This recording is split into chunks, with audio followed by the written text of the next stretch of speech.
And we're live, I think. Hello, folks. Still have to get used to OBS. And Streamlabs is a much better piece of software for the way I usually stream.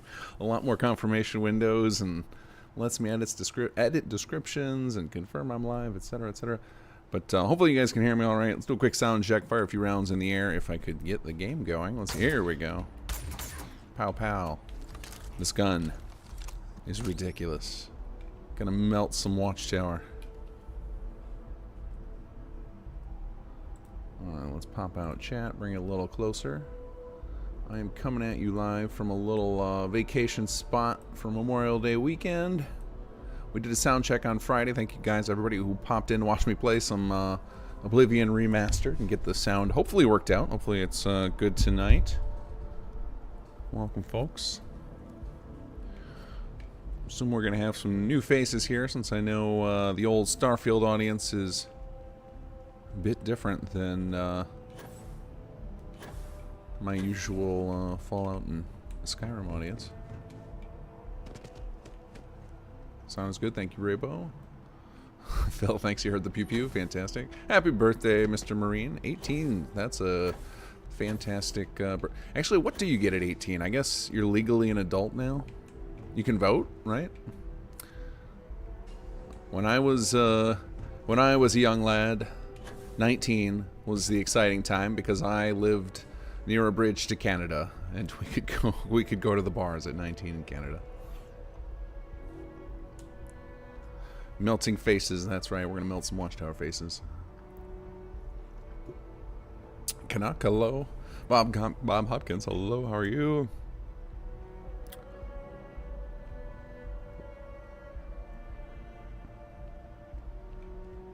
Streamlabs is simpler, OBS is more customizable. I have not, so I used to use OBS a long time ago, and then I wanted to get into all the fun. Somebody showed me how cool stream decks were, and I wanted one, and I got one, and then Streamlabs just seemed to work better with that, so I ended up over on Streamlabs. Now I've gotten used to that, so I don't know what the differences are in OBS. As far as I can tell, Streamlabs appears to be like a fork of OBS at some point. There's a lot of bones that look similar. How you doing, Brian? Alexander, glad you could catch it. Is it middle of the night again? Are we gonna lose you midway through for some nap time? Blackfish loving the mod. Got a second after went live. Well done. Thank you. Glad you're enjoying it.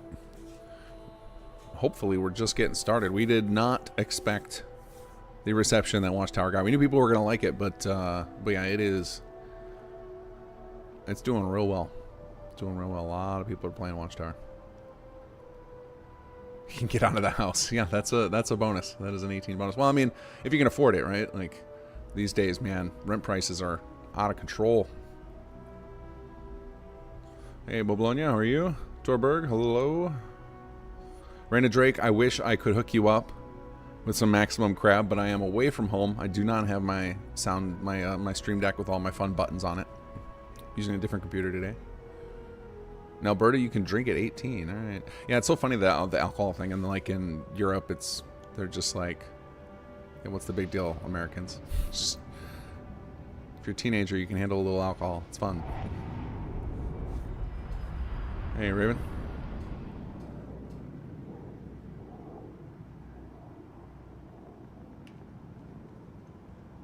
Jacob, when I first saw the trailer, I thought we were joining Watchtower in the description on Bethnet.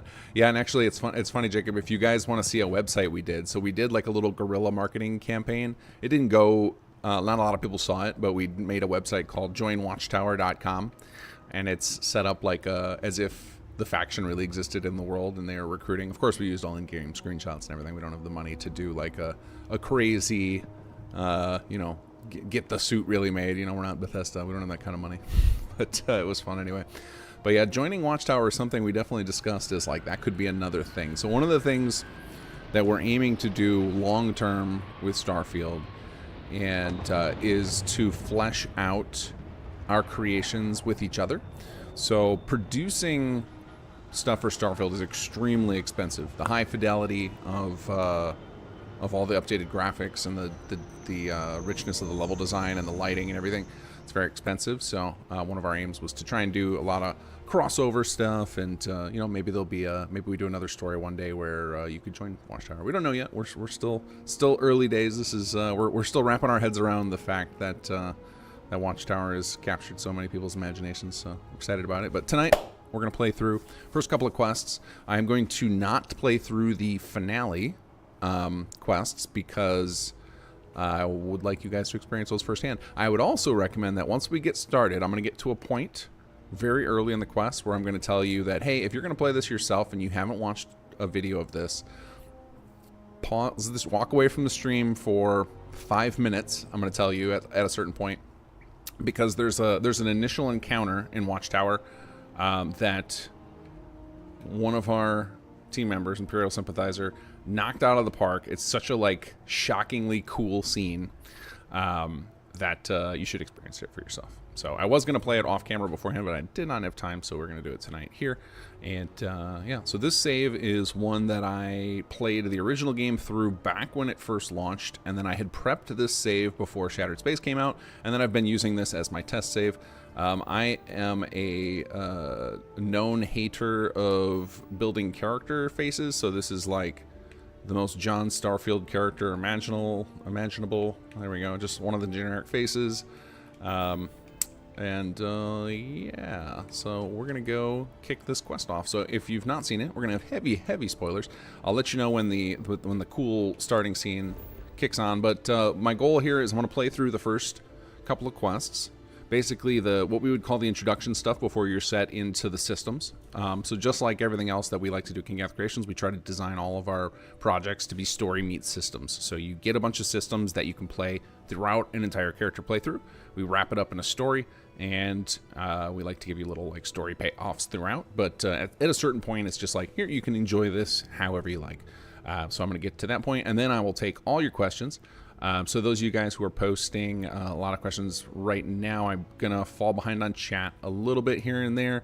If you do an @Kinggath, I am more likely to catch it because I will scroll back up through chat and try and catch everything I missed, but only if it has an @Kinggath, because chat can get, I'll fall way behind, like I said. So if I play for an hour and then go back to chat, I don't want to read through absolutely everything. So put an @Kinggath if you got a question for me. I will get to it when we get to it. We can talk about features that maybe you guys have questions on. We can talk about the future. We can talk about known bugs and fixes and workarounds and some of our patch plans, all that stuff. But first, let's kick this off. So when you first start up Watchtower, you need to jump to a level 15 system. Now, one of the things that you need to know is that if another encounter triggers, it can supersede Watchtower. So I've watched some people play where they jump to level 15, doesn't start, and then they have to jump a few more times. And that's often because some other encounter will occur instead. And if you have a lot of mods that inject, excuse me, more encounters, it can happen more frequently. That's actually one of the most common bugs that we've seen reported. And it's not a hugely common in the sense that, you know, I'm not seeing more than, you know, a handful of reports of it, but it's the most common repeated report is when people get to the Eridani system, they're getting a bunch of other encounters triggering. So that is usually why people have mods that are adding more encounters, and it makes the story manager system very busy. So we're going to go ahead and jump to the Nicholas system, which is level 40. Okay, and so I do not have a bunch of mods installed. So when you get this, ships jumping in, you'll hear that very modified voice. One tip when you're playing Starfield, play with the music on. I've seen a few streamers playing without it. We have a full custom soundtrack. Jacob McNabb, brilliant composer. He's actually going to be releasing the full soundtrack on Spotify and iTunes in the next week. So keep an eye out for those. I'll definitely be posting about them when they go live. But the soundtrack of this, he freaking knocked it out of the park. Captures the feel of Starfield, but has a unique twist on it. You can hear all the music right now. The background music is totally custom. A lot of custom tracks for combat, for specific quest scenes, etc.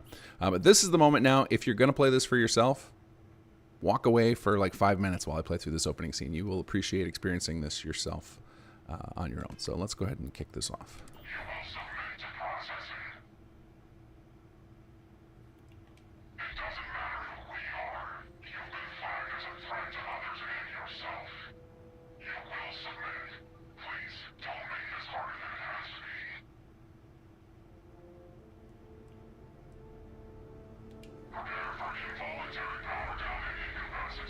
Nope. Andreja doesn't like me being a wuss.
Huh. Hair's a little shorter, I think. I don't know, hard to tell. But I'm fairly sure you're you. And it looks like I found you not a moment too late. Pins and needles all over, am I right? Yeah. Nasty thing, that beam of theirs. First blast disables your ship, second disables anyone on board.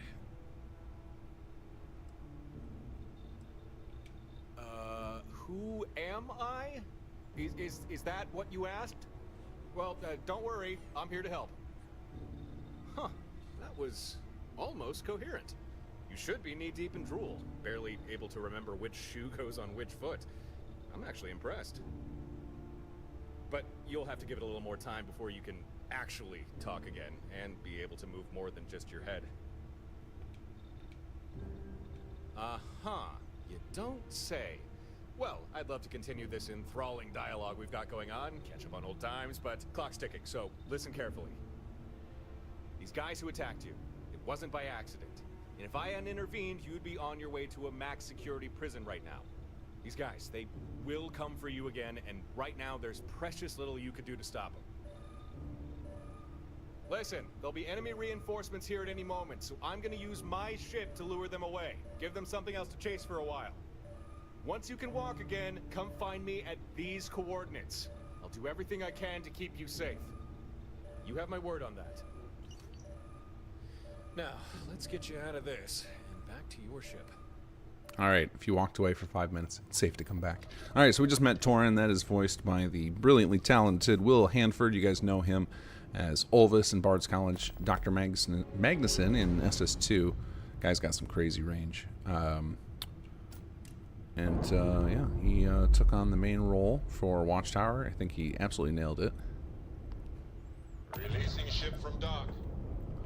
All right, let's go ahead and grab ourselves some loot here. Now free to move among the stars. Give me those sweet Watchtower components. We're gonna need those later. Oh, is there any more ships I can loot? Oops, didn't need that. There we go, 5 more. Okay, let's head on over to our Piazzi system.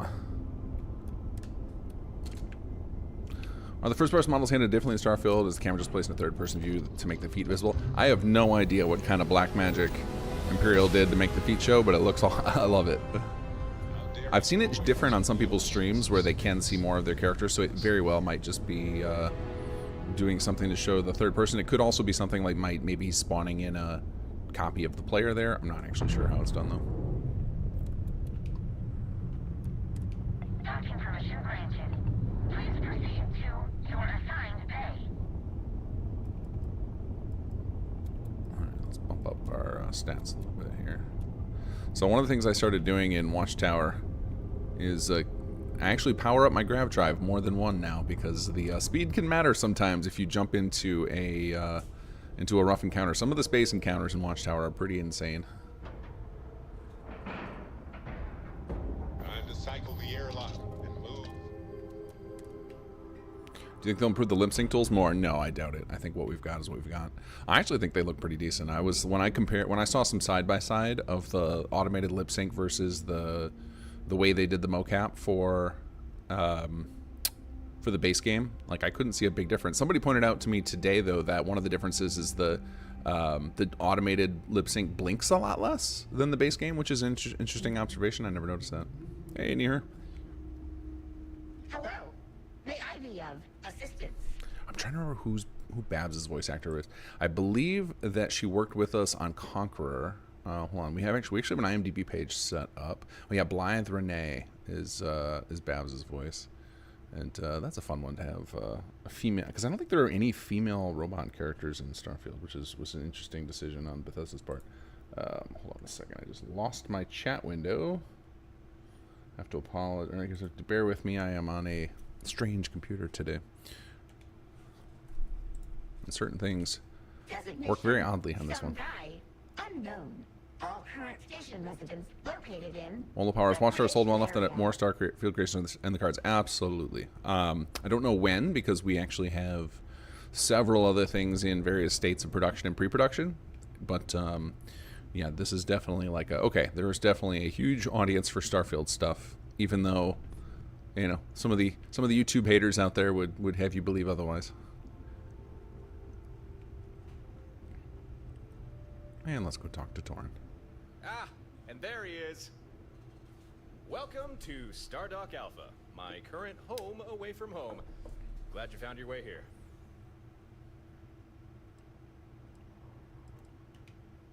Oh, thanks, although it's not really mine. I'll introduce you to the owner later. But for now, I imagine you have a lot of questions, and I do have answers for you. But first, we need to talk about the people who attacked you. The group that attacked you, they're called Watchtower. I'm not surprised if you've never heard of them. To say they're clandestine would be an understatement. From what I've gathered, it seems they've made it their life's work to hunt down and confine individuals they consider dangerous. Individuals like you. And me.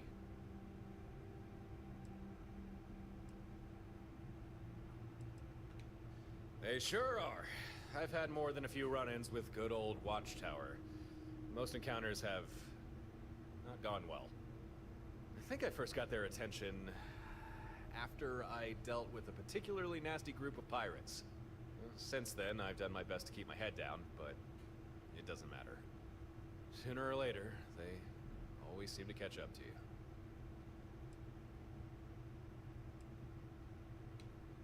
Why indeed? What makes you so special? What sets you apart from almost everyone else in the universe? I mean, there's got to be something. Otherwise, Watchtower wouldn't have taken an interest. Yeah, now that the guys pointed out that the NPCs don't blink much, I'm noticing it so much. Like, oh yeah, like while he's talking, there's no blinking going on. He's blinking now, but it's like while he's talking, 0 blinks. That's very interesting. I wonder if Bethesda noticed that. I'll have to point that out to them to be like, hey, you know, your new lip sync thing, it makes it so they don't blink ever. I'm glad you think so. But unfortunately for now, that's where the good news ends. Let me explain. When Watchtower came for you, I'm sure their method of capture didn't escape your notice. For people like us, Watchtower like to employ a particular device, a kind of energy weapon. The first blast disables your ship, the second disables you. Or at least, it's meant to. But you took that second burst and just kept on going, didn't you? Took a third to bring you down. Maybe now you're starting to get a picture on why Watchtower might be scared of you, huh? You'd think so, wouldn't you? But scared or not, they know if they hit you enough times, even the most hardy succumb to their weapon. Now, I'm a little sparse on the details, but I do know they call this weapon the Synapse Disruptor, which seems an apt name if you ask me. Oh, and here's the worst part. There's no foolproof counter to the disruptor. None at all. Believe me, I've looked. I've tried. There's nothing.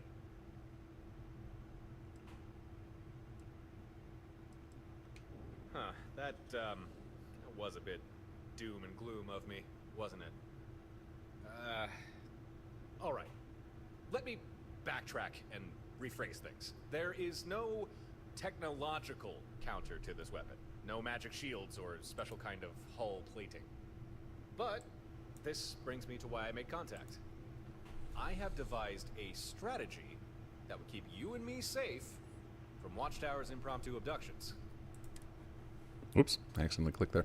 So I have this computer's got a funny problem of if my mouse is not, I'm as far as I can tell I'm in windowed mode, but my controller will not work unless I first click the mouse over. So if I'm over messing with things like I just bumped my volume up a little bit for you guys, I just saw somebody say it was a little loud or a little quiet.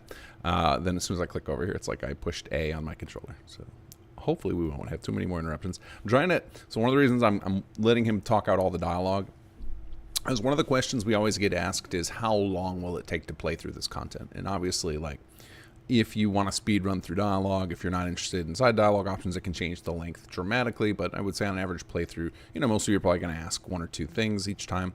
So I'm trying to give people a feel for what the average length of this thing is. Oh man, you do not want to know. Well, actually, you do. I mean, you did just ask. Okay, how do I say this? Everyone has potential, though most never quite reach it. If Watchtower captures you, it's not just your freedom they take. They steal from you your full potential. I think you know what I'm talking about. I can see it in your eyes. There's something about you. You're at the start of a great journey. Watchtower would take that away from you. That's why you need to avoid them. Okay. Let's see. I don't think I can fix the volume until I get out of the conversation. I boosted up my sound, my PC sound as loud as it'll go, but I may have, the game sound may be lower. I'll check after this conversation. It's fairly simple, really. Maybe you already noticed, but Watchtower's disruptor, it takes a while to charge between bursts. And as long as your ship has power, it needs to hit you at least twice in order to incapacitate. Now, if you're flying about all by your lonesome, it's not too difficult for Watchtower to blast you as many times as they need. But what if you weren't by yourself? What if you had the support of other ships? In a nutshell, here's my strategy. You don't fly alone anymore. Instead, you get some buddies. You get more ships. You get a fleet. Then, even if Watchtower track you down and get a shot in with their disruptor, with other ships there to cover you, they'd never get a second hit, giving you time to recover, get back in the fight, and avoid capture. Think about it. It makes sense, right?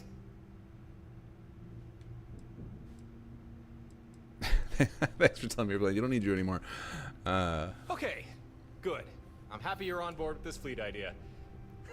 You know that the first time that we... Oh, right. Yeah, we've not really been introduced yet, have we? Let's rectify that. My name's Torin. Just Torin. I guess you could say I'm a traveler. Yeah, I travel the stars. Here and there, and sometimes back again.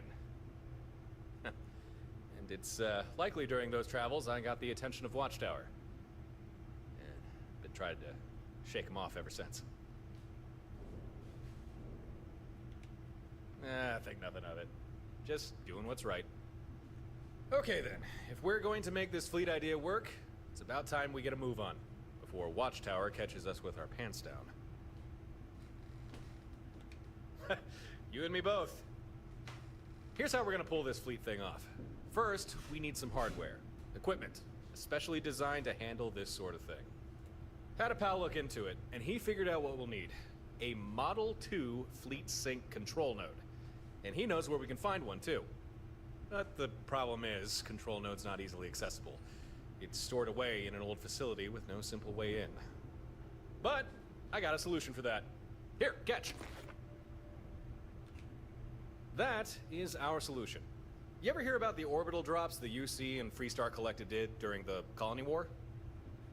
Basically, troops planet-side would toss down a flare, like the one I just gave you. It would mark a spot, and then depending on what the flare signaled, ships in orbit would fire down whatever was requested. Emergency backup, supplies, or sometimes just a good old airstrike. Or orbit strike, I guess. They called them skydrops. Very versatile, very useful, and now very illegal. Forbidden by the armistice. At least, for the military. But we're not military. I got a skydrop system rigged up to my ship, and that's what we're going to use to get into that facility and grab the hardware we need.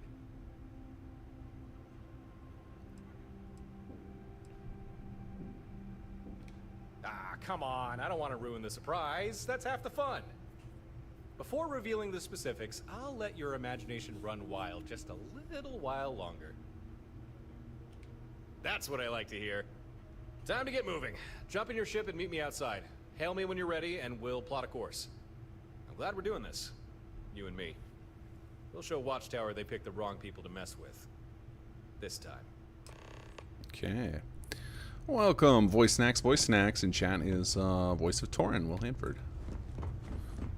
Welcome to chat.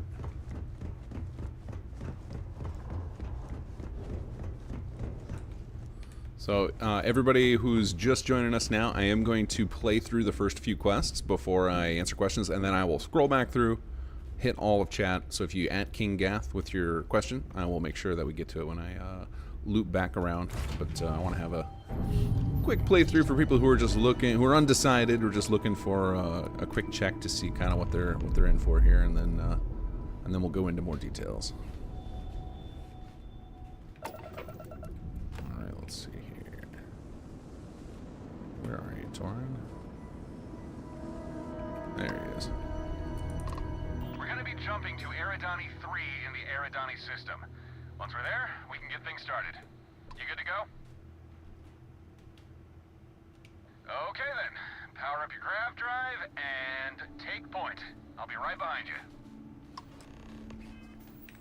Okay, here we go. Now, I mentioned earlier, some people, I would say we've been very lucky, very fortunate that we have such a solid QA person, Too Large Pepperoni, phenomenal, and a wonderful group of testers who helped us out. And so we've been very lucky that we've been largely bug-free, but one of the bugs that we've seen, it's a blocker for folks. Here we are at sunny And Eridani I'm bringing this up because we're going to get Alright. what you would think would be a blocker, and somehow isn't. See if we can find our facility. Do not So you can see here, port. the Shattered Space event started on my save in Eridani, and that doesn't cause a problem, but the mod added encounters at Eridani can interrupt. So if you get here and Torin's ship is nowhere to be found, you usually have to clear the random encounter, leave, wait about 48 hours for it to reset the random encounter zone, and then come back and he should be here. We do have a workaround for it for the first patch, so that even if you get some random encounter, it won't interrupt this quest. But like you can see, we have the freaking Shattered Space station, and no problem. The old Oracle. Receiving your telemetry. There it is. I see our facility, near one of the poles. Huh. Gren wasn't kidding. Most of it's buried under ice. Won't be easy to get inside. But no problem. That's why we've got Skydrop. All we need to do is... Do not. Alright, let's take out some ships. Target's jump system down. Torin's kind of a beast in space combat. His ship is stacked.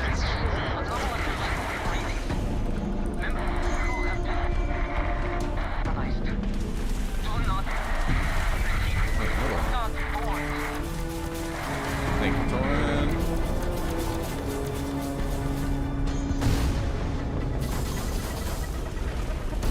I want to help.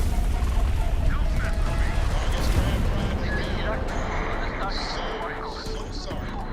Glad we used drones. Okay then, let's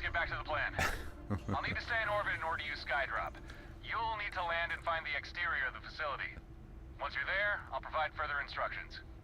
We are anomalous environmental readings. Make sure you keep warm. Conditions down there Come on, don't seem Oracle. You're overly ruining the hospitable. moment. Okay. Have a good landing. Okay. So Torin's going to use Skydrop, so he needs to be in space. Because obviously if he's down there with us, he can't be launching missiles for us. And that is one of the core mechanics that we're teaching right away, is that when you use Skydrops, your fleet stays in orbit and will act as support, dropping down the armaments they have installed. Alright, so I'm going to grab a few more bits of Watchtower tech off of these corpses. I will point out, because I think one of the concerns that came up in testing, and we have a solution for that, is people were worried that with the fleet of ships, it would diminish space combat, right? It would be like, oh, this makes it too easy. And obviously this first encounter, we stacked Torin's ship to make him impressive right from the get-go, obviously. You guys will see why that doesn't matter in a moment. Those who've played it know exactly why it doesn't matter that we did that. But for those of you who are concerned that the fleet system will invalidate the rest of space combat, we actually have a setting for you. So if you go into the gameplay options and you go down to fleet availability, you can change it to limited, and that will make it so that your fleet only shows up during the Watchtower encounters, because we have our encounters tuned assuming you are going to have a little armada of ships with you. So they are way more difficult, generally way more ships than the base game space encounters. Okay, where is our abandoned facility? Here we go.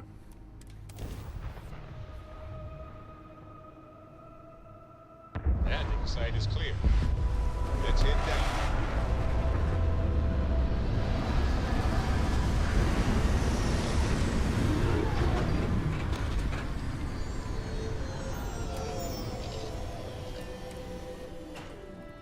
Facility you're looking for shouldn't be too far away. Make your way there and I'll start prepping Skydrop.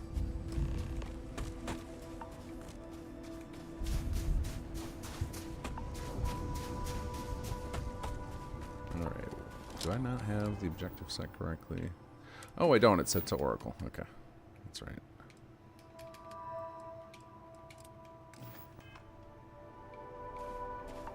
There we go.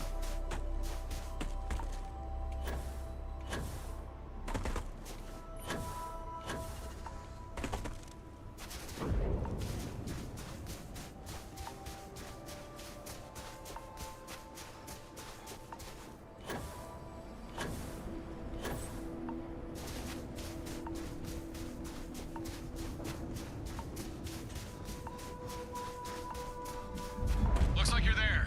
Okay, here's what you need to do. In order for Skydrop to work, the ship deploying needs pinpoint coordinates and a drop request. So, take out that flare I gave you, punch in a request for a surface missile, then throw the flare near the exposed portion of the facility. That's right, we're blasting this sucker open.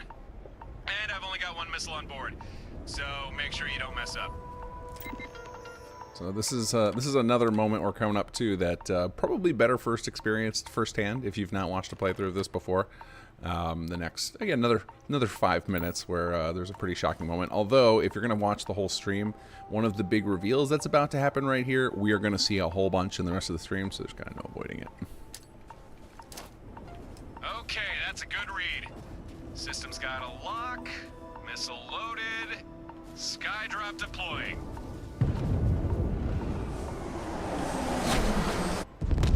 Ha! Nice work. Now we've got a way inside. Oh, shit. Perhaps I should have mentioned this sooner. This is an old Watchtower facility we're breaking into. I didn't expect them to have mechs. Your weapons won't scratch it. And we just used our only Skydrop. Shit. Oh, I got an idea. Get some distance between you and that mech. Now. All right, remember, Watchtower is still looking to capture you. So find the control node, get back to Stardock, and my friends there will help you. And if we don't see each other again, best of luck. I got complete confidence in you. Hey, you want to see something cool? Fix your eyes on the mech. And say goodbye in 3, 2, 1. Touchdown.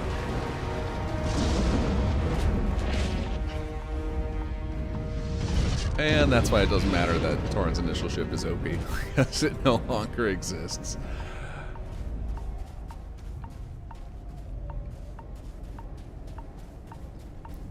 So that mech is that's got a custom skeleton in it. It is based heavily on the mechs in the base game, but because we don't have animation tools yet, we did have to make it work with the robot animation. So it had that kind of limited its shape, but you can see that we took liberties on the design of it. I think a lot of people have commented that it's got very strong mech warrior vibes, and we were able to, thanks again to the Wizard Imperial, we were able to slow down the animation sequences and make them look more mech-like. Because if you were to just put like the Vasco animations on a thing that size, it would look a little bit silly. That's how it was in the early drafts. Some of our alpha testers know how it looked in some of the early drafts, and it's definitely improved. But some of the skeleton files for the robots with us actually included in a CK update, which was very kind of them, so that folks can start introducing custom bots.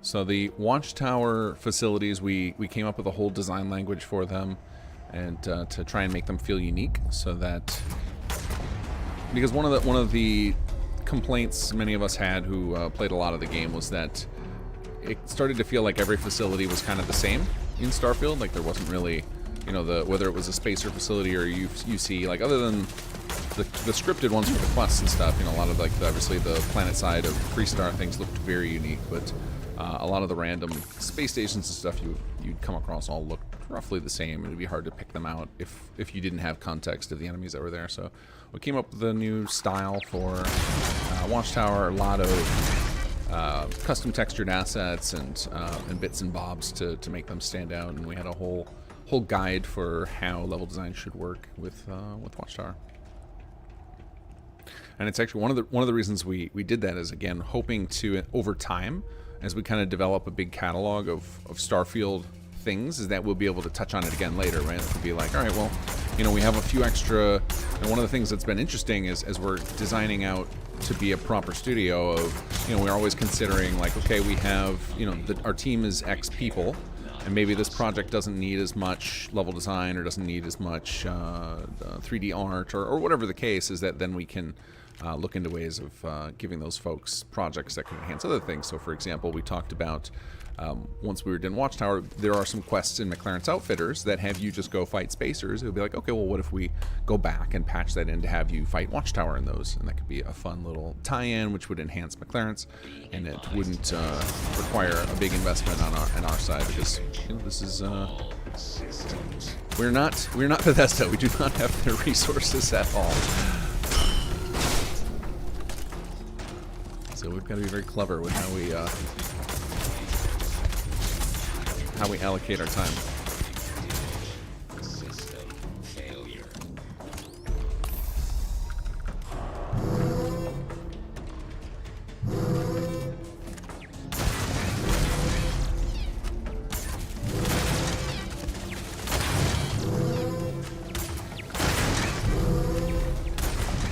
See what I like this gun?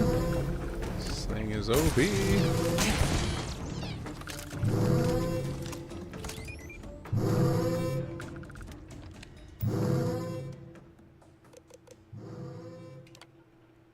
There is so I am skipping a lot of the lore stuff. Highly recommend if you enjoy the background of factions and stuff. There are little terminals and notes and stuff. I can't remember if we have any audio slates, but there's a lot of stuff, especially in this first facility, like an excessive amount of it, to start giving you some background information on Watchtower. So if you like that stuff, definitely search around, read up, help you get your head wrapped around who these folks are. For now, we're going to take advantage of the fact that they left a lot of valuable loot around.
Oh, there he is. I know there's one more around there somewhere.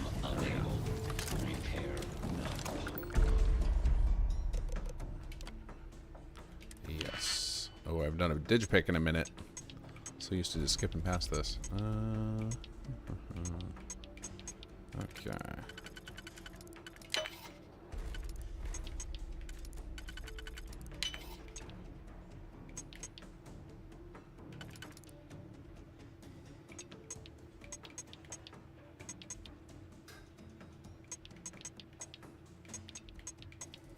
Okay, so we've got... I think that's right. So that one... Oh, let's do this.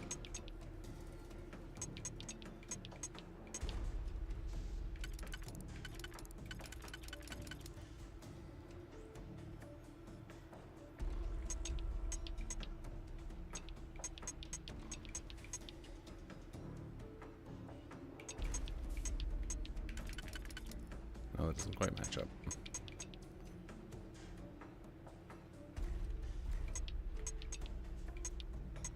I'm actually usually a huge fan of this minigame, but man, it is stressful to do when you guys are watching me. So we're gonna... Oops, that's not what I wanted to do, but we'll take it. There we go.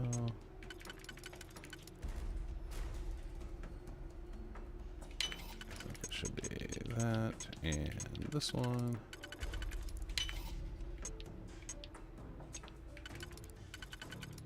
Do we have any onesies? Oh yeah, we got plenty of onesies left. There we go. Okay, there we go. So if you don't get that one, if you don't want to hack that lock, you can actually... There was one of the options that disappeared that enables some switches over here, and you can hit those and have a shot at unlocking it directly. If you're extra lucky, you'll get it in one go.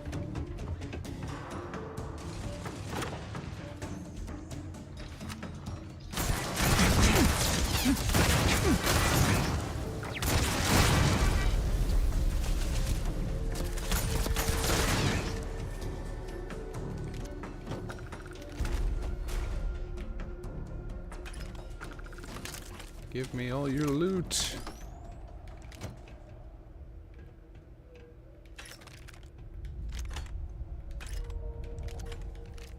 Those of you who haven't watched me stream much, I am a hoarder, as many a Bethesda player are.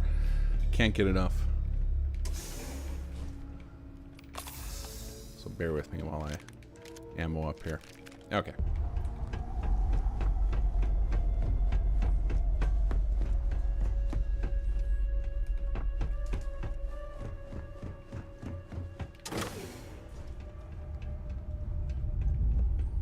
Just a reminder, I am not intentionally ignoring chat. Well, I'm sorry. I am kind of ignoring chat right now. I will circle back, answer your questions. Just leave your message within at Kinggath. I'm going to scroll back through the last hour of chat and go over it when we're a little bit further along. System failure.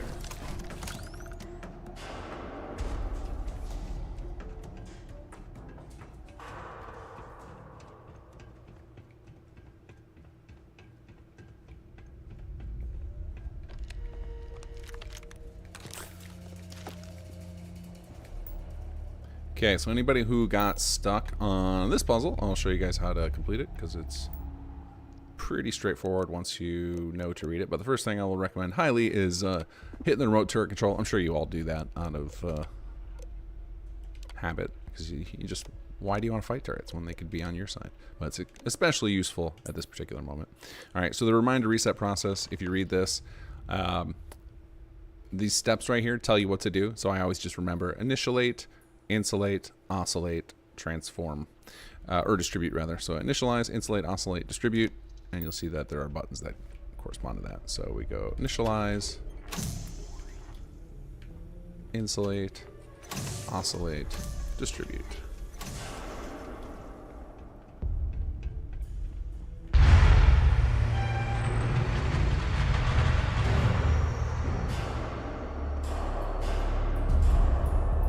This place is insane. I don't know how Ares, our level designer, managed to fill it all out So, fun story behind this level. We worked with another level designer briefly who blocked out the place. And we had a new level designer come on who inherited the space. And I think he just, the first time walked in here, was just like, I don't know what I'm going to put in here. Because it was just this giant empty room when it started. We knew this platform was going to be here, but like what the actual stuff outside of the ship was a mystery. And Ares is quite good at filling up spaces. Oh, that's not ominous at all. You can see these turrets all around the platform. Those are what we enabled just a minute ago. So we're coming into this Watchtower ship to grab its control node. I think it's up here.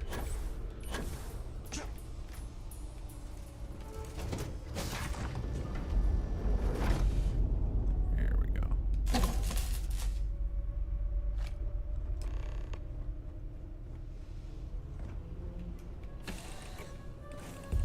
Hey, you found it. All by yourself, too. Well done. You so sure? I mean, here I am. And I don't seem to be dead. Guess I do have some explaining to do. But not here. Not now. We'll be safer back at Stardock. We can talk more there. And also get started on your fleet.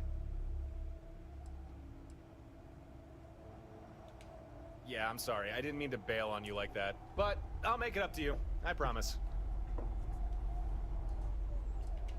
Yep. This particular make and model is exactly what we need. At least according to Gren.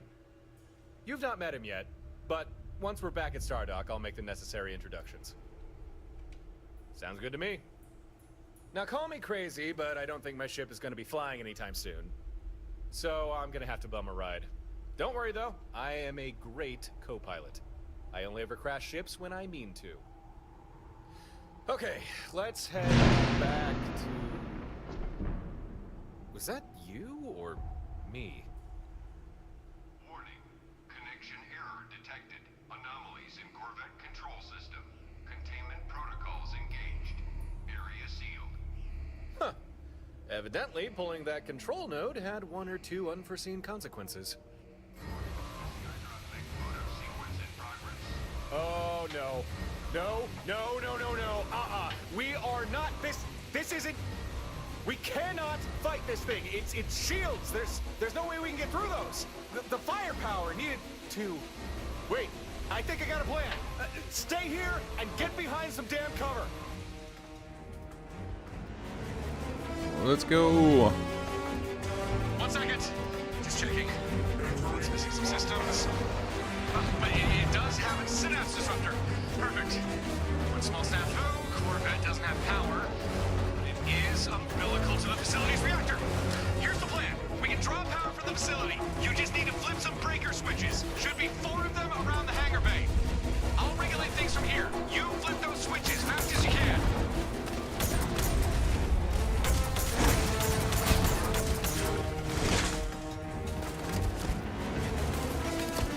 Okay, good start. Power started flowing, but we'll still need more. Don't stop now.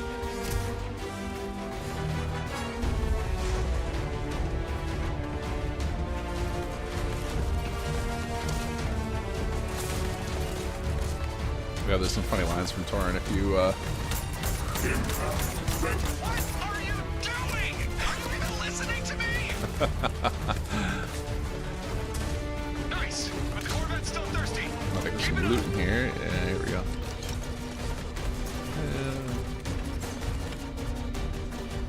Well, let's see if Torin has any more,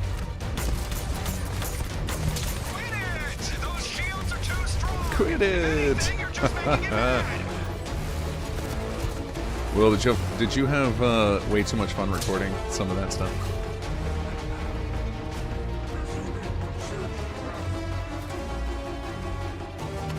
Almost there, but we're still short. One more. We're so close. Oh, God.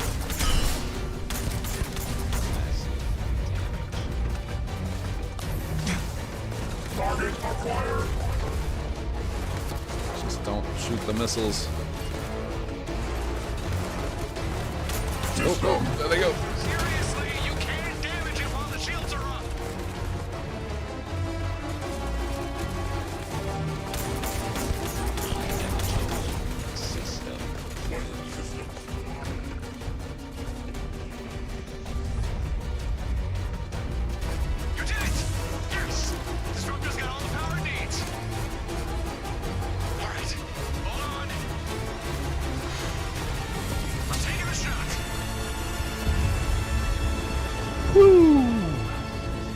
I love that track. So good. Jacob crushed it. Hey, you all right? One of my favorite player choices in the mod. Easy now. There's no need for such strong language. Let's keep things civil. Although, I suppose you've got a good reason to be upset. You got zapped by the disruptor. Of course that would happen. I should have thought of that. Sorry, that's my bad. But hey, the mech's out of commission. See? Nothing but fried circuits now. All thanks to you. You're not half bad at this whole thinking on your feet thing.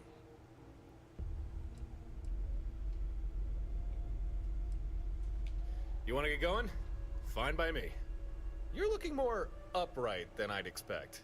Guessing the disruptor didn't get a clean hit on you. Huh, that's lucky. Means you should be able to walk, and in a straight line even. More or less. Well, lockdown's over and we have the control node. We can finally leave this place. Come on, let's hightail it back to Stardock. All right, so that's like our first big quest in here. We technically, so we call these internally. We always give our quests like we'll call them MQ whatever. So MQ01 is just the introductory little sequence. MQ02 is this one. MQ03 is the Stars Have Eyes. It's actually one of the things I always run into trouble with when writing up patch notes is I always have to go cross-reference the actual names of the quests so that you guys would be comfortable knowing them as, because I just am used to referring to them by their code names throughout development, because for the longest time during development of any of our project, whether it be SS2 or Skyrim mods or stuff for Starfield, we always just label them as MQ01, MQ02, etc. for months in development. So again, if you like lore and stuff, explore the place. There's a lot of little terminals and slates and things you can find to expand on the lore of Watchtower. As we really fleshed them out as a faction, in the hopes that again we could do some more with them one day.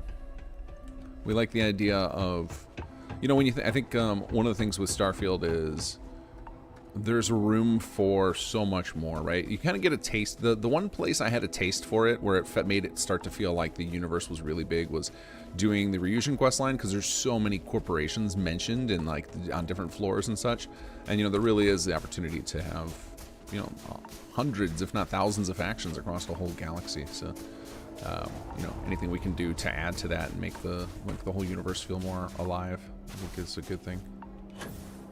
Not just us, I think any mod author who's willing to put in the time to expand the base. Alright, let's head to the cockpit here.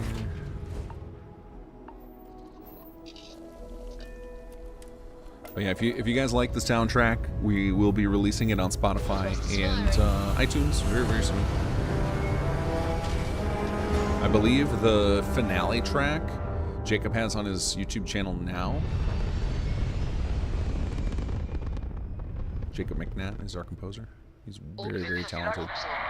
He also did all of the Bard's College music, and he did the music for the Doom creation. So the mashup of The Only Thing They Fear Is You and Starfield's music, which is one of my favorite tracks ever, just period. But yeah, that was a fun one.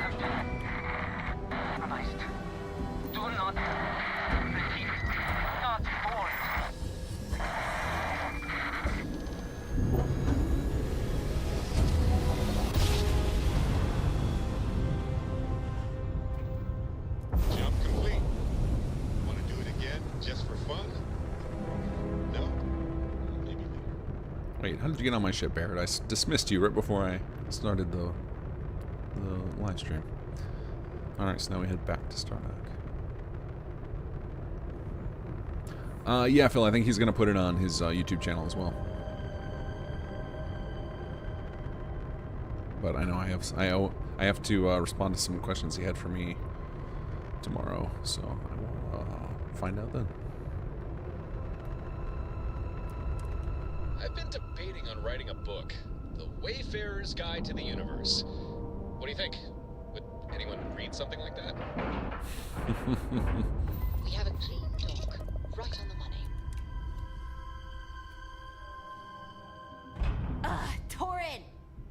Why is it every time we get back from a supply run, you're nowhere to be found? Is it really that hard to stay put and not leave the station unattended? Ah, you're exaggerating. It's not every time. Besides, Babs was here. Babs can't regulate the station's power core. You know, the unstable power core.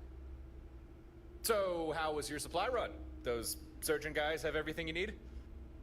No, they didn't. Per usual. And don't think I didn't notice you changing the subject. Speaking of changing the subject, let me introduce my friend here. Oh, yeah. Hi. Nice to meet you too. Sorry, who are you? This is the person I told you about, Harper. The one I was looking for. He was very almost a permanent guest of Watchtower. Thankfully, though, I was there to save his sorry ass. Instead of waiting alone on an empty station, twiddling my thumbs. Oh, I see. Huh. Then I guess you had a good excuse to not be here. You're off the hook. This time. 1,000 thank yous, my fair lady. Thy generosity is truly boundless. Put a sock in it, Torin. And you, Torin's friend? From what I understand, you be no fan of Watchtower, right? If you want to give them a bloody lip, come talk to me when you have a moment. Got a job for you. That's Harper. Stardock belongs to her as much as it belongs to anyone. She lets a few of us hang out here, provided we don't misbehave.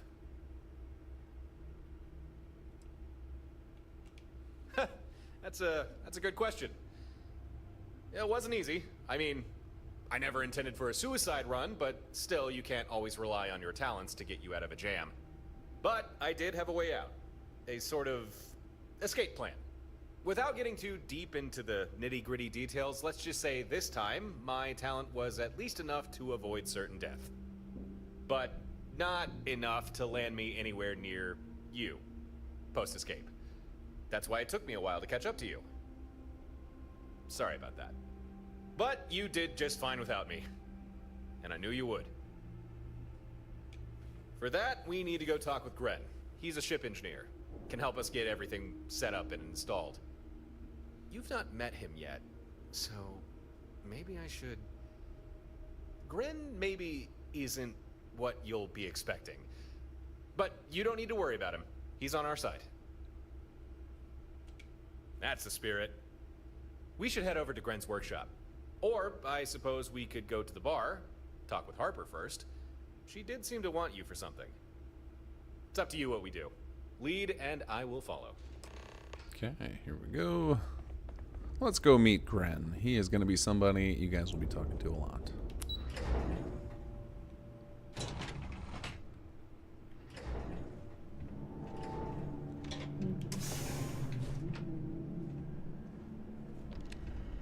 Huh. So you found him after all. I love that helmet so Better much. with us than in Watchtower's hands. Whoa, whoa, whoa, whoa, whoa. Hold on now. No need to panic. Gren's one of us. Apologies if I caused distress.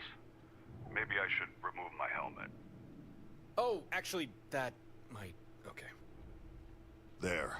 Much better. Do I detect a hint of sarcasm? Gren is ex-Watchtower. He's defected. No longer with them. Now he's as much their enemy as you or me. And as for his colorful appearance... There's no need to be delicate, Torin. I won't be offended. We can speak plainly.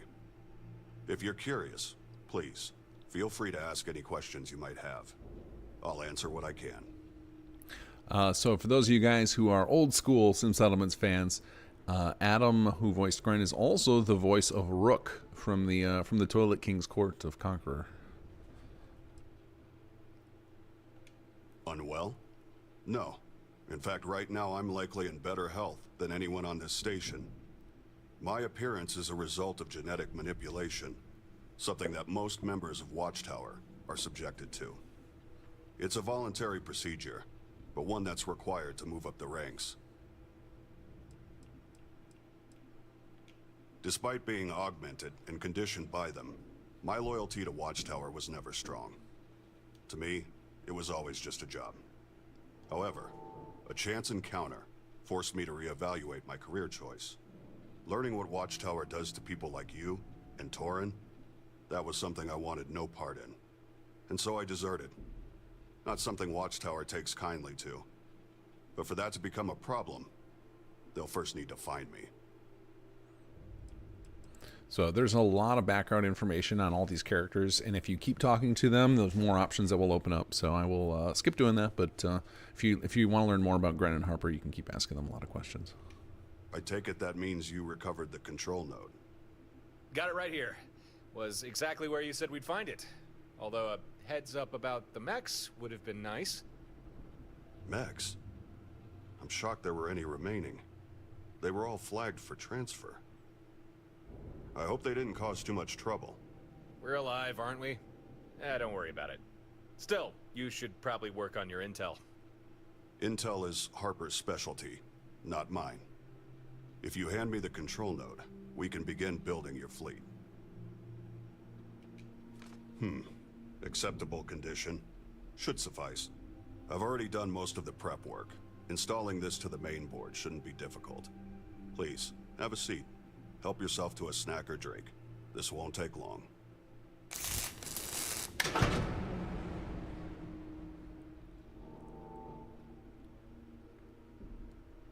There. I think we're done here. The control node integrated without issue. You now have a mainframe fully capable of fleet management and coordination. Efficiently. This fleet command system I fabricated, you should find it fairly intuitive. Go ahead, try it for yourself.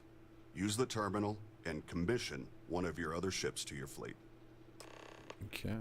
So I've noted some of the feedback that we've gotten throughout testing from our own team and now live is that people would like more information and changes to the fleet terminal. It's definitely something we're looking into. There are a lot of limitations with the terminal system.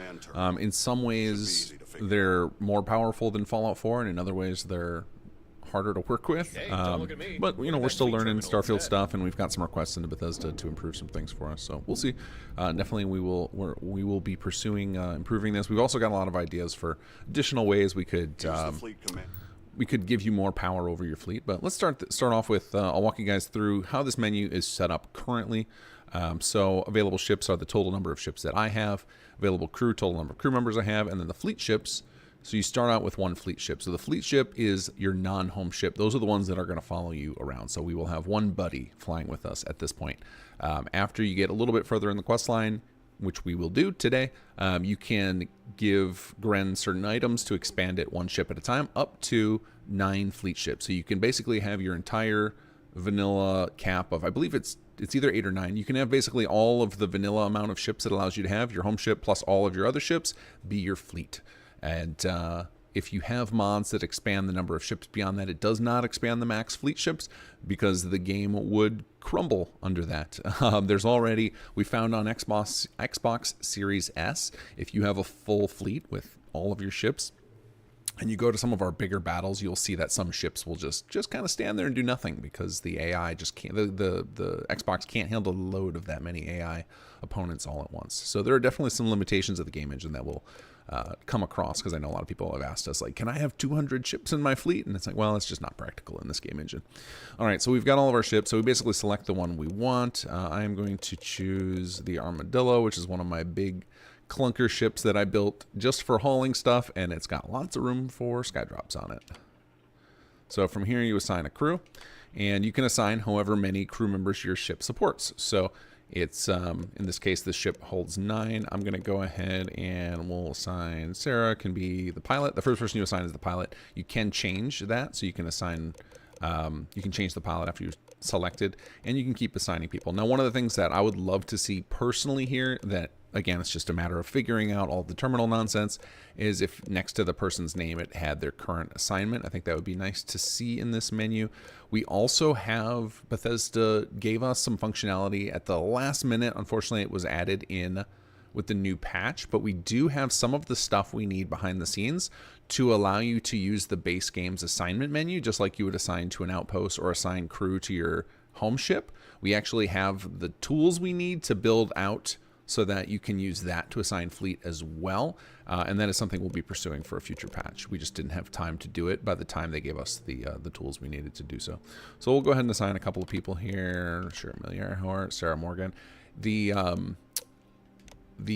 crew, what do you call them? Perks, like the little abilities they have. So when you first recruit somebody, you'll notice there's like the little patches in the top right corner of them when you're talking to them. Those do impact your ships, so they will improve the fleet, various parts about the fleet.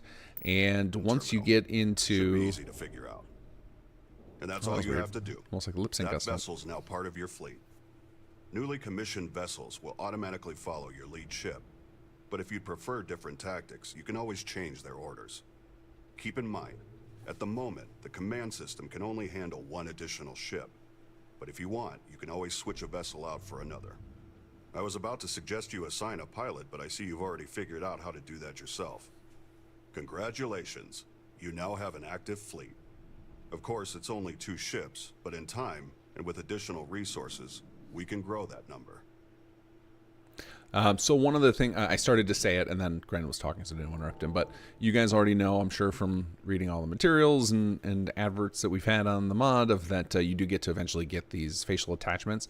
You can assign them to your crew, and then the benefits stack. So there are reasons to have giant crews on your fleet, and that gives a good reason to recruit as many people as you can. I will tell you there's a thing about the generic people that you can recruit, you know, those ones that are like outpost specialist or weapons specialists and stuff. Those NPCs are set up in a way that they can reset, so giving them gear is not very reliable. So I would definitely focus, if you're going to build up big crews in your fleet, focused on named NPCs. I believe Bethesda refers to them internally as elite crew, and those are going to be the ones you're going to want if you're going to take the time to equip them with high-end cyber amps. Yeah, we owe you one, Gren. This should at least be enough to even the odds against any Watchtower patrols that come our way. Torin, I noticed that your ship and the skydrop system I spent several weeks retrofitting into it are suspiciously absent. Yeah, about that. You see, there was a situation, unavoidable, really. One thing led to another, and I ended up destroying my ship. That does not surprise me. And now, I am doubly glad that I began work on building a second skydrop deployment system. We can integrate it into your fleet's new ship immediately. I have a feeling you will make for a better custodian for it than Torin. Be advised, skydrops are used by fleet ships that remain in orbit. If you install a skydrop to your home ship, it'll be useless. Now, where did I put that vacuum tape? So you'll notice Gren just called out, like, hey, don't install it on your home ship. And then we have this pop-up, don't install it on your fleet ships. This was something that we ran into in testing over and over again. Everybody would immediately, their instinct was, oh, I got a new ship part, I'm putting it on my home ship. That is the one place it's useless. So the idea with the skydrop system is the ship that lands is not the one providing the skydrops, right? You need the ships to stay in orbit, so that's what your fleet does. Your fleet stays in orbit to support you while you're down planet side. So you want to put your skydrop installations on your fleet ships. So this is reminding, hey, your current fleet ship, since you just started this, and this is kind of the tutorial phase, is the Armadillo. That's the one that I selected and assigned a pilot to. So we'll go over to Armadillo. This is my big fat homemade ship that is just loaded to the brim with cargo capacity. And we're going to go ahead and go to shipbuilder. We will add a new part. We're going to go over to equipment. And you'll see we have one skydrop. Now these are custom meshes that have a lot of different orientations. We have open versions and we also have closed versions. So if you have like a really low point, or if your what's it called? The little hatch that attaches to ships is on, that attaches to other ships for docking is on top of your ship, and you don't have a lot of space. You can do the closed version so that you have more room to put it. But I know, because we have the cargo on top, I have plenty of room to stick this on top, and I think these ones look awesome with the big open missile pod here. So we're gonna go ahead and place this here. And these are set up for color configuration. So you can see I started to color code my ship, and at some point I gave up. But we can go ahead and color code you can color these out just like you can any other ship part. So we'll go ahead and just put one. You can actually put multiple, and they do stack. So if I were to put, actually I'll go ahead and put two just for that sake, just for showing it. But if we put a second one here, let's go ahead and we'll do the backward one. This will double the amount of missiles that I can call from the surface now. So let's go ahead and, where's the color button? Color. Come on. Sure, we'll do that. Accept, exit, accept.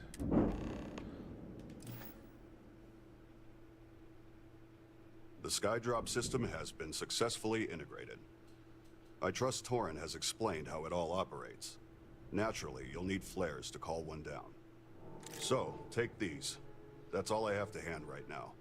However, you can always craft additional flares, assuming you have the necessary materials. I may also be able to fabricate more for you. Be sure you check my personal stockpile from time to time. For now, that's all I can do for you. I hope it's enough. We appreciate it, Gren. Really. But are you sure there's nothing else? Not to sound ungrateful, it's just... So far, everything I've made has been reverse engineered from Watchtower hardware. The fleet command system, the Skydrops. In theory, I could upgrade these things, but I'd need specialized components. Watchtower components. Well, in that case, if we come across any Watchtower materials, we'll be sure to let you know. Ha! We have a fleet! Yes, right now it's only 2 ships, but it's still early days. I'm sure we'll figure out a way to expand. Now, I do believe the delightful Miss Harper requested your presence. So, let us visit her, post-haste. Okay, now before I forget, I'm going to point out something that some of you may not have found yet. This little guy over here. There's actually one next to Babs, and then when you meet Dr. Lane, there's one in her section as well. And you can store contraband in here, and no one here will judge you for it, and you won't have to worry about getting hit with it in orbit. So I'm going to grab all of the contraband from our ship here. So we'll go to resources, and the Watchtower components are flagged as contraband. We did that for a couple of reasons. Somebody asked recently why we did that. One is, it shows that Watchtower is not interested in the laws. They're interested in protecting humanity, and so they will do whatever's required. Okay, I can't grab it while I'm down here. I can show you guys when we get upstairs. But they are not interested in the laws governing the rest of humanity. They're just protecting everybody at whatever cost. And the second is, I don't know about you guys, but I've never found it worth messing with contraband because it's not hard to get rich in this game. And so having a contraband resource that has a real value makes contraband a lot more interesting just in general. So the Watchtower components, so it's an interesting little backstory. Originally, they were designed as part of the install cost for the Skydrops, but there's a lot of limitations with the HUD, with what you can do within the shipbuilder. There are limitations on how the build system works. So there is a system in Outposts where you can limit it so that a player can only create a certain number of an item. And unfortunately, that same system does not work in the shipbuilder. So we ended up using the Watchtower components for 2 things. One is for crafting. It's a crafting item in the Skydrop flares, which you'll use to call down the Skydrops, and they're also used to recharge your Skydrops. So you'll notice that in the first quest that we did on the planet, Torin said, oh, I only have 1 missile left. Well, if you use up all of your Skydrop ammunition, you basically go to Gren or Babs here, and for 5 Watchtower components, they will restock all of your Skydrops. So we're going to go ahead and drop in our contraband here. So we've got Watchtower components. You can also drop any. So we have like mech components, sentient AI adapters, harvested organs, like whatever you want to stash in there, you can do there. You can also put in, there's some other resources that we will learn about here that you use for our various unlocks. You can also store those there.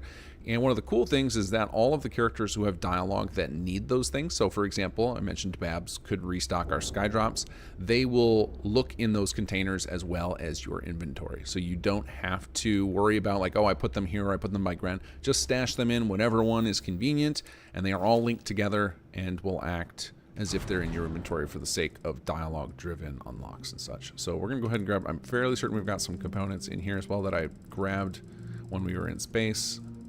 So we'll go ahead and grab those. And we'll grab these. And we'll stash those in there as well, so that way we don't get hammered by a scanner if we make our way over to New Atlantis or something later. There we go. So now these are all available. These 15 components will be available if I need the services that cost those. All right, let's go talk to Harper and we'll continue the quests. And just another reminder, I will be circling back to get to all of your questions. We're just going to play through it a little bit further. I want to show you guys kind of the main loop, and then we'll talk about how you unlock quests beyond that, and we can talk about a lot of different things and I can answer questions, etc. So we're not done anywhere near done streaming. I just want to this is my home, and you're a guest. Get through this first So block behave of quest yourself. content. But so long as you don't cause trouble, my docking bays are always open. With that out of the way, welcome to Stardock. I think that's what we ended up calling this place. So here's where you can get a lot of backstory. We're going to just go ahead and move forward because I do want to have time to answer lots of questions and such. Sure did. Compared to Torin and Gren, I don't have much of an axe to grind with Watchtower. But from the little I know of them, I don't think I like them very much. They seem like the domineering type, sticking their noses where they're not wanted. So, when Gren tells me he detects some sort of Watchtower listening post in the Altair system, I can't say I'm too happy about that. The Altair system? That's barely a jump away. No wonder you're agitated. I don't care if it's the Freestar Collective, pirates, or even this Watchtower. I don't want anyone snooping around near my home. This listening post, it's not good for any of us. It's got to go. Hey, you won't get any argument out of me. So here's my proposition. I tell you where this listening post is, you download any data it's collected, then take it offline. I'll pay you for your time, a nice heap of credits, more than enough to make it worth your while. We only passed by the system, but as best we could tell, the listening post was somewhere on Altair 3. Couldn't tell you exactly where though. You'll probably have to investigate the planet to find that out. We actually already have experience searching for Watchtower facilities. I think we know just what to look for. Well, we got a fleet. No reason not to head out right away. If you don't mind, I'll join you aboard your ship. Okay. So now we're learning about the Watchtower listening posts. And I apologize if there is suddenly a lot of loud sound behind me. The air conditioning, or I guess it's not air conditioning at this point, it's probably heat. Now it's getting kind of cool here. The vent near me, it sounds like a jet engine. And I just realized I want to check the volume. I was going to do that earlier and totally forgot. Yeah, okay, we can crank up our master volume. I got it really low. Hopefully that will make the characters a little more audible to you guys. Alright, let's head on out and investigate this first listening post, and we will talk about the listening post system.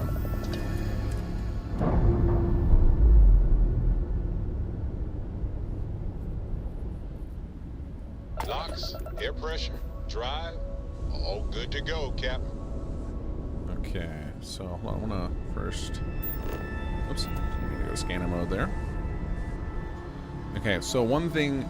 So the ship that I just got, the Armadillo I just assigned, that is one of my little homemade nasty ships, is you'll notice it's not here right now, but the next time we jump away, it will join me, and then in the future when we dock to Stardock, it too will dock. So we'll see that when we come back. So let's go ahead and we'll jump over to the Altair system.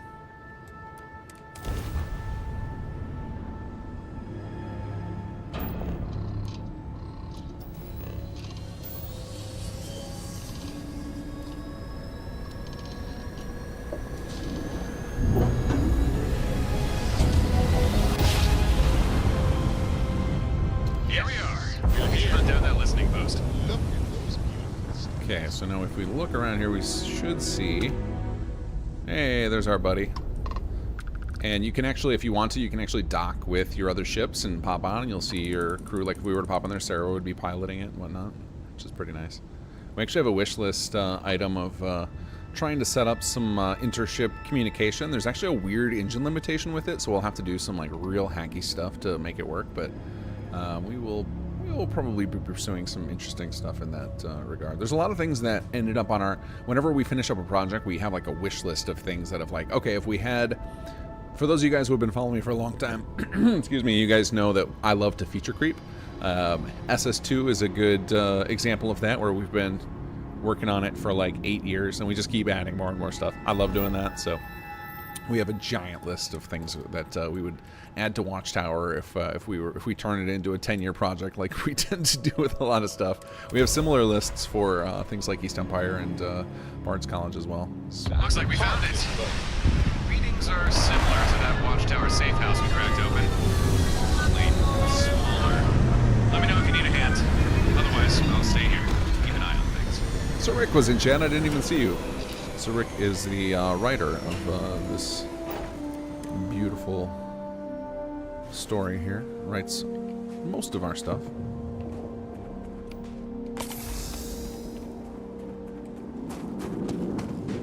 Alright, so one thing I'm going to do here that I didn't do yet is we were handed some Skydrop flares by Grant, which I actually want to buy more from him. One of the best things you can do with these is to hotkey them, because that way you don't have to come all the way back to your inventory every time you want to program one for the drop type. I also had a question come up on our Discord recently, which was why can't we have individual grenades for each of the flares or of the Skydrop types? And one of the reasons for that is because there are over 20 different Skydrop types. I actually lost track of how many there are, and we have more that are on our wish list. So it would become really obnoxious if we had to keep track of that many different flares. Are there Watchtower troops there? If you want access to that listening post, you're gonna have to deal with these guys first. Might I suggest a Skydrop? Okay, so I saw an AI mech wandering around. So one thing that we tried to make clear in the first quest was that the only way to take these guys down is with big nasty weapons. So one of the things you will always want to open up these fights with is hitting those mechs with a Skydrop. In particular, the surface missiles are particularly effective. Now when you hit them with it, it will look like it was completely ineffective. I'm going to show you guys that now. This was actually a change that came through development. There were various states for those who tested it. No, we had at one point the missiles would take out most of the mech's health, and then another time they would one-shot them. And then we settled on something that we felt was a little more satisfying, which is that if you hit them with 2 missiles, it pretty much guarantees they die, but the first one will crack its shield. So let's go ahead and do a Skydrop flare. And we will set the strike to surface missile. And you saw I had 12 there because I installed 2 of them. Each one gives you 6 shots. And now we chuck this. Chuck the missiles. Now the throwing distance on these is about double what a normal grenade is. Alright, so we go ahead and... Oh, they're throwing grenades at me. Let's hit them with the missile. So you can see it looked like it did no damage. But it actually popped his shield, and now he's going to take a lot of damage from us. And actually, I think I'm going to turn down the volume just a smidge because it is really loud for me.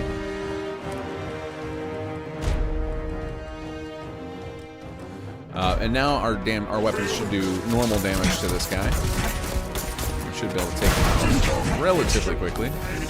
Probably need to switch to a better weapon than this one for taking out this mech. We'll switch over to one of the silliest weapons in Starfield.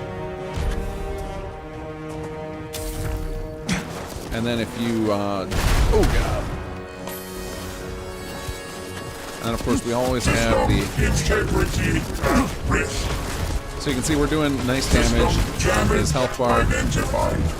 If we had shot him before hitting him with the Skydrop, it would take forever. But we also have the option of, we can just go ahead and pop him with another flare. Because once his shields are down, he will take considerably more damage from everything. So grenades, bullets, and other Skydrops. So this should take him out one go. There we go, down he goes. Alright, let's take out the rest of this place. One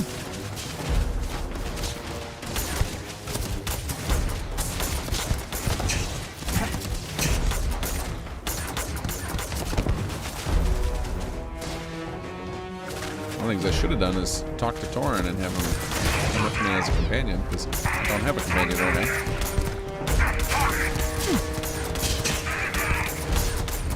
What I do have are OP Starborn abilities.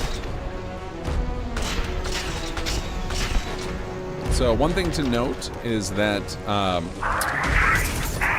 Watchtower does react differently depending on where you are in your Starborn journey. So if you've chosen not to engage in any Starborn things, you've got a lot of powers. If you are on a Unity jump, if you are on a Unity jump after having played through Watchtower, you will find different bits of dialogue throughout, right from the get-go, in fact. So I've watched some, you may have watched other playthroughs and heard different, we got a copy of the Watchtower spacesuit there. You may have heard totally different dialogue from from that very first encounter. And that is by design.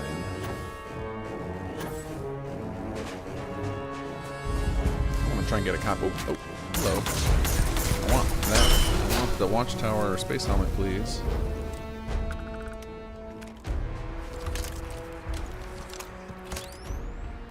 Okay, so one thing you may have noticed if you've played a lot of Watchtower is that we have a handful of different listening post base, but we actually have variations of each of them. So there's versions where in order to get in you use power cells. There's versions where you have to find passwords. We tried to change it up so that even though the procedural generation system, will tend to spit out a lot of the same places, that it actually can change the way you have to enter it, so keep it a little more interesting. Some of them actually have vents you can sneak in. So there's always a power cell laying around if you look around for it. I probably have one in my inventory because I'm such a hoarder, so I'm going to try and see if I just happen to have one. Oop. Hey, I did. Oh, let's just carry those. Okay, see if you can find that intel Harper wanted. See if anybody's in here still. Gotta admit, I'm also a tad curious as to what Watchtower are doing here. Anybody? No? Okay.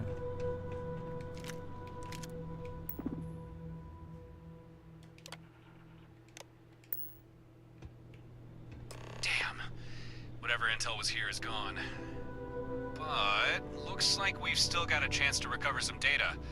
Seems there's some sort of broadcast array close by. Get back to your ship and meet me in orbit. We can look for this surveillance array. Okay. Oh, and I think the power core is probably in this building over here, if I had to guess.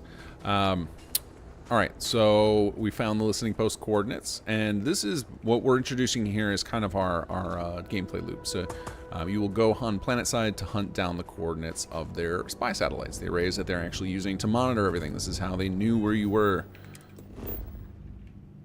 So let's head on up there. Now, if for some reason, some of you, we've heard that there is a... I'll pause real quick before we interrupt Torin here. Some of you have reported an issue where you're not getting this objective marker. Once you activate that terminal down there, it does ensure that the satellite marker is revealed. So if you find that the objective did not update, you can just zoom out to your galaxy map and take a peek. And if you don't see it immediately, pop in your ship, go to orbit, and you should see the icon appear. So if we go out here, you can see that there is a map marker. So even if you didn't get the objective, you should still see the map marker, and you can kind of zoom in. And it tends to always spawn next to the planet where the listening post is. It's not guaranteed. It could actually be in any of these other planet orbits, but it generally will be on the one that you found the listening post. Okay, so let's go ahead and deal with this array here. I'm fairly sure that's Watchtower hardware. Yep, I think this is the surveillance array we're looking for. Doubt we'll be able to crack its encryption remotely. But maybe if we destroy it, we might be able to recover some of the data from the wreckage. Okay, let's blast the sucker open. And of course, as soon as we start attacking it, we draw the attention of Watchtower. And how they react this quickly is actually explained a little bit in a terminal that we're going to see in a moment here.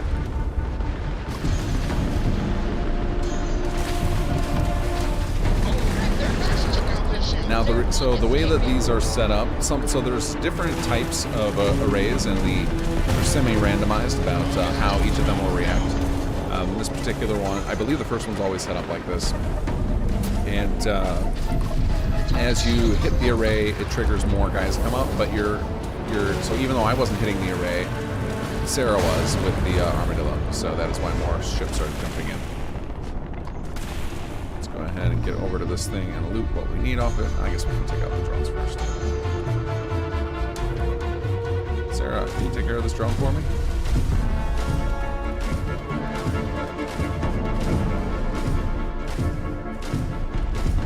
Alright, let her take care of it. It seems pretty far away. Let's go get our loot. Target's grab drive is offline. Nice work.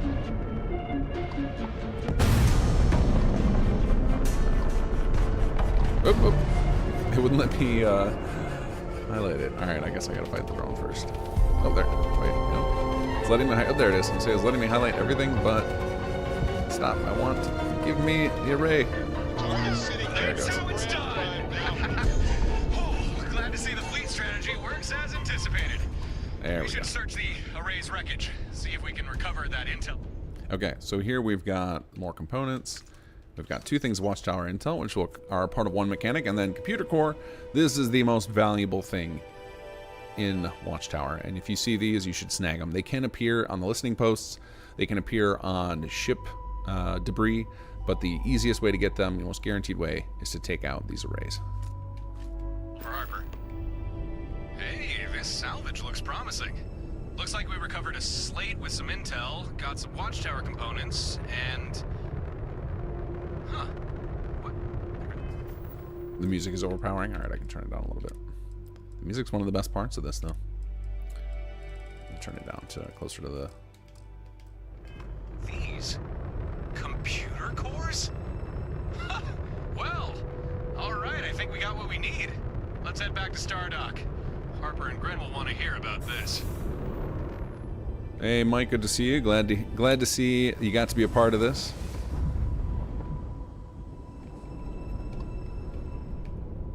It's always interesting to see who Covis brings back for each of the projects.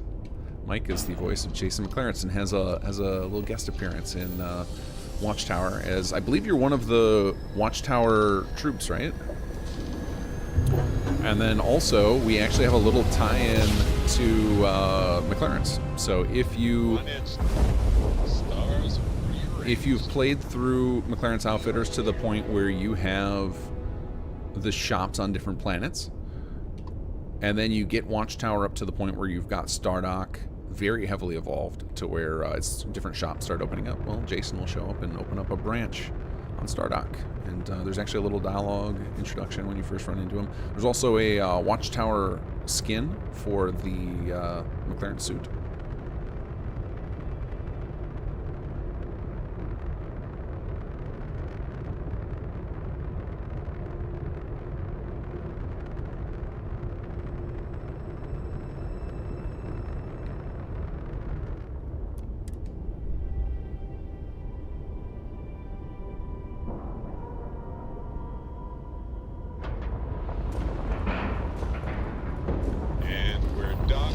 And there goes the armadillo docking. It's some of the way the AI docks their ships is so funny, where they'll just smash into the station over and over again. There's nothing we can do about it. It's just the janky AI of the ships in the game. But I'm going to show you guys something really funny inside of Stardock here, where you can occasionally catch especially when you have a big fleet, where you'll catch your ships docking. I've seen some of them. Happens out there. We can either go fill Harper in on the details regarding the intel, or check in with Gren, pass on some of this Watchtower equipment we recovered. And maybe those guys will know what we can do with those computer core things we found. So there is a little spot over in Stardock that we intentionally set up. We always had this vision of a star station where you could see all of your other ships docked at once. So if you look up through the ceiling here, you can look around and find all your different ships. All the docking ports for your ships, we lined them up so they're all visible through this window, so you can see that there's my armadillo there. But funny thing that can happen sometimes when you have a big fleet is you'll see one or two of your ships will just fail to path correctly, and we'll just be smashing into the station, and we'll start smoking and sparking. It's really, really amusing. But yeah, once you have a full fleet up here, look out this window. It's really cool to see your whole armada up there. All right, let's head over to Harper. Turn in some of this stuff here. Everything all right? Good to see you back. Any news on that listening post?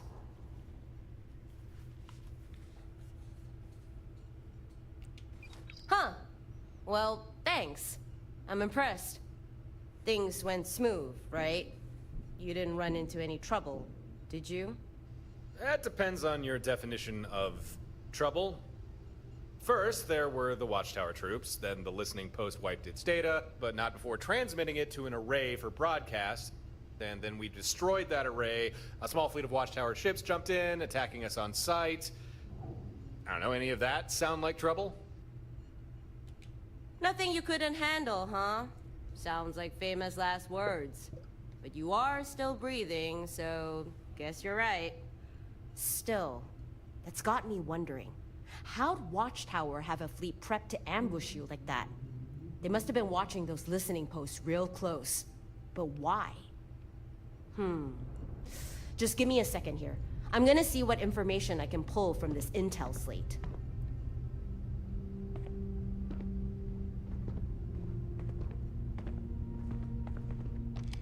Where'd you go, Torin? Oh, he's over there. Encrypted. Not surprising. Let's run this through Grant's cracking algorithm. It worked. Quite a lot of data. I'm just skimming here, but yeah, this clears up a few things. The listening posts, Watchtower used them to track people, but only certain types of people. Huh. Looks like they got posts and surveillance arrays in most systems. They scan every ship that passes, looking for people of interest. And when a vessel gets flagged enough times, an array sends a signal to Watchtower, telling them to jump a fleet into that system. That explains it. We're the people of interest. This is how they keep finding me, and how they found you. Sneaky little rascals.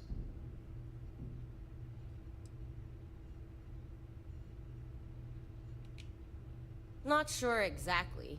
Information is hazy. Almost seems on purpose. Like they preemptively scrubbed any major details. But I bet good credits they're not after your average Joe. Harper, is there any way we could find more of these listening posts and surveillance arrays? Because I'm thinking if we start shutting more of them down, Watchtower won't be able to track us as much. Maybe. I did see something about listening posts in other systems. Hold on. Let me run a quick search. Oh, crap. Gren warned me about this. The intel slate. When I started poking around for more specific info, the rest of the data kinda deleted itself. It's an inbuilt security measure. It's just how Watchtower tech works. Pretty much all of it has a self-destruct of some kind. But it's not a complete loss. I did pull the location for another listening post. There's one in the Kumasi system, on Kumasi 6. Well, that's something. We can always go take that one down. And hey, maybe we'll recover more intel slates. It's worth a shot. If you can bring me more of those slates, I can likely pull more locations for you. Well, the data you brought back didn't really have much value. At least to me. But I'm still happy that listening post is gone. So here, your payment. And some advice. You need to be careful out there. Watchtower really is hunting you. These listening posts, any system that has one, makes you vulnerable to ambush. Ah, but any system we clear of them means Watchtower can't track us there. Yeah, I suppose. Up to you if you want to keep taking down listening posts. Just be ready for a Watchtower fleet to jump in and attack you. But whatever. Bring me more intel slates, and I'll do what I can to help. Yeah, found 2 of them. No idea what they're for, though. You don't say. I think I've seen one of these in Gren's workshop. They store data on Watchtower schematics. It's how he built you those sky drops. But like the intel slates, without the proper credentials, you can only pull a small amount of data before it wipes everything else. This hardware's a little beyond my skill to crack, but leave it with me. I know someone who might be able to get something useful from it. You should bring that other core to Gren. I'm sure he'll have something to say about it. Well, I think we're done. Feel free to use Stardock for whatever you need. I think you've earned your spot here. I'll get you later. That went well. Let's check in with Gren. Mike, glad to see lip sync working well. I take it you're having flashbacks to the charity stream where Wes's character talked through his damn eyes. That was so funny. Hey, Sag, how's it going? Sag is one of our implementation specialists, puts together a lot of the quests. Responsible for, what, like 80% of SS2 quests.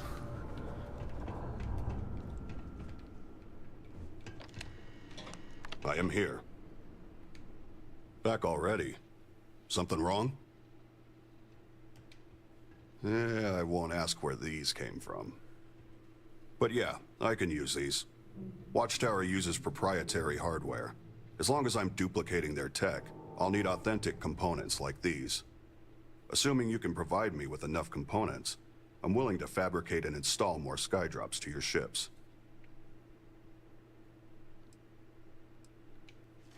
A Watchtower computer core. These units are exceedingly rare.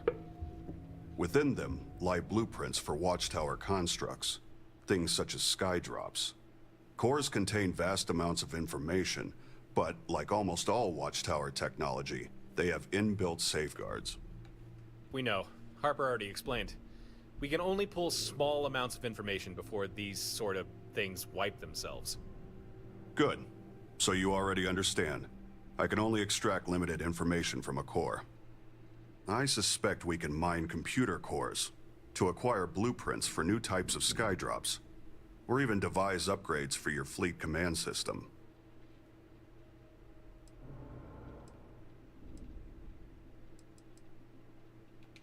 One moment.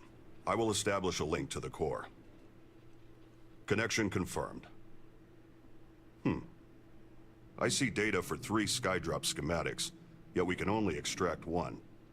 Our available choices are drops for either a ballistic turret, a Shiva unit, or a surface smoke bomb. You must make a decision. What skydrop should we gain the ability to fabricate? Calls in a Model S Shiva bot to assist you. The Model S excels at close quarters skirmishes and rapid response. And what would that be?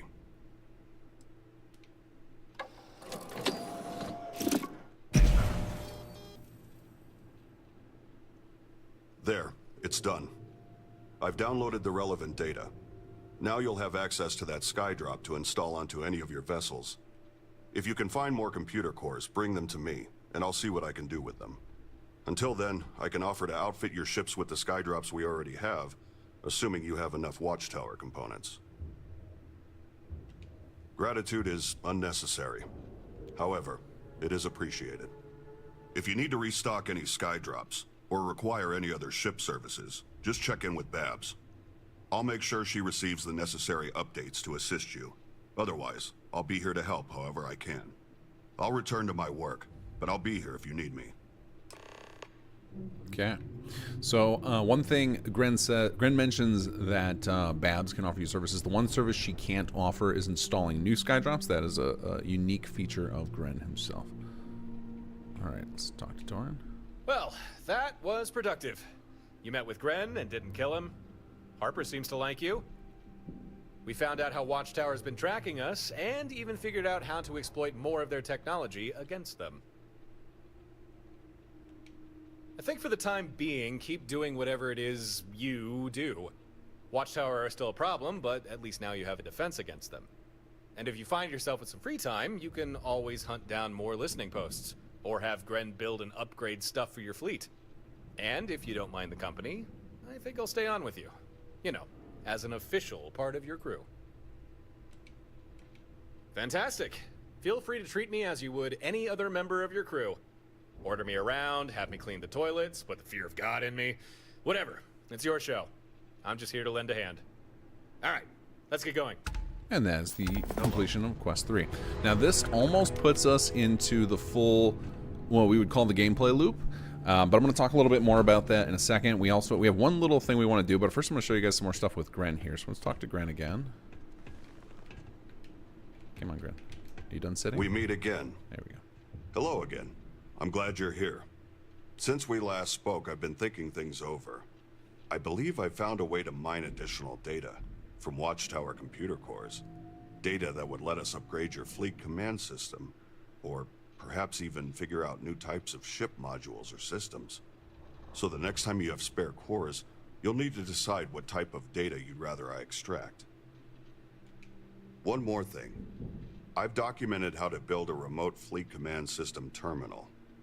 I'll forward you the schematics. You can build a terminal aboard your ship, granting you remote access to the main system here on Stardock. Now, was there something you needed? Okay, so here we got a few different options. So first off, with Gren, talk to him frequently, even if you're not unlocking skydrops, because periodically he'll unlock new mechanics depending on how far along you are in either the story or in the array system, which I'll explain to you guys more in a few minutes here. But he will occasionally just unlock new features for you. Like for that, he just unlocked the ability for us to build a terminal that accesses the fleet command system so we can change the behavior of our ships, change our pilots, etc. You can build that in your ship, or you can build it in an apartment, like a player home somewhere. Okay, so we can unlock skydrops here if we have computer cores. We don't have any extra right now. We'll get those soon.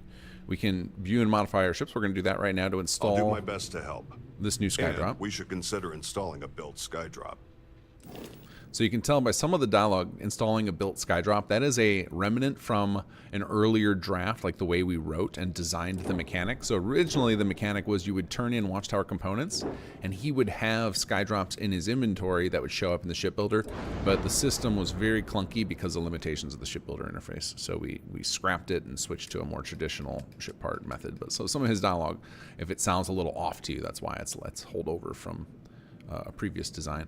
So this is the one drop pod I think where it's not really to scale. So when you get to some of the later drops, we have some pretty insane drops that unlock later, and that we ended up keeping them to scale of the actual thing that drops. And I think the pods are the one where we fudged it a little bit because we wanted all of these to be the same size to be very easy to swap around. But there's a couple of special ones that you'll find later that are not quite to scale. I mean, that are to scale and they're ridiculous, but these early ones were just like, oh, let's just make it easy to install all of them in the same kind of slot. So you can just attach them to any of the general hab spots. And we'll go ahead and match the color of all the rest of them. And I guess we'll go ahead and install another one. Where's the duplicate button? There we go. Put it on there. There we go. Okay, so we installed some new skydrops, so now we have access to calling down 2 Shiva bot drops. We've used a couple of surface missiles, so we can give 5 Watchtower components. It restocks all your skydrops across your entire fleet, so it's always a standard price. We know that it's a lot to manage, right? How many skydrops do I have installed? Do I have enough pilots on my fleet, or people on my fleet? Do I have flares on my inventory? So we wanted to keep this system very simple, so you don't have to sit there and restock each of your individual ships. That would have been pretty tedious. So it's just a 5 Watchtower component cost. So if you want to min-max on it, you can wait until you've used them all. I'm gonna, just for the sake of demonstration, I'm just gonna show you what it looks like to do this, and Babs has this ability as well. Reloading your skydrop modules. Stand by. And so now, previously we would have had 10 shots left on the surface missile. Now we'll have 12 again because we've just restocked ours. And of course you can do repairs. Now, if we had more computer cores, this option right here is how we would expand our fleet to beyond a single extra ship. So every computer, it costs 1 per slot, so we could just keep adding more if we get more computer cores, which we're going to go grab one more in a moment here. And then if we go to have anything for sale, I've got a few things on hand. Take a look. we can go ahead and buy some more Skydrop flares. Now, I will warn you guys of a known issue, and that is, for whatever reason, we have no idea why this happens, because the vendor system is part of the base game. We have no control over this. But for whatever reason, for our custom vendors, it shows that the person has twice as many as they have. So I'm going to buy 24. I'm only going to receive 12. We have no idea. This is something we have reported to Bethesda. This, as far as we can tell, it's an engine problem. So no idea why that happens, but just note that when you buy flares, you're going to get half as many as you think you did. So Be well. all right, so we can continue from here. Let's go, and we're going to do one more little listening post run, because then it'll unlock the last little piece of the puzzle so that we can explain the entire loop to you guys, and then we can talk about how you advance it, how you get to the next part of the main quest, and some of the things behind it, and then we can talk about the thinking behind all this design, and then I'll start answering your questions. I know I've got hours of questions that I gotta scroll back through and talk about. If I miss yours, like if I scroll back, because sometimes YouTube will just eat old chat. But don't be afraid to repost your questions again when we get to the more Q&A section. So let's go knock out this last little bit here. We're gonna do one more listening post round, just so that we have fully unlocked all the mechanics at this point. So we're gonna follow Harper's lead. So Kamazi 4 is or Kamazi 6, I think, is like the last little scripted one before we get into the more dynamic system.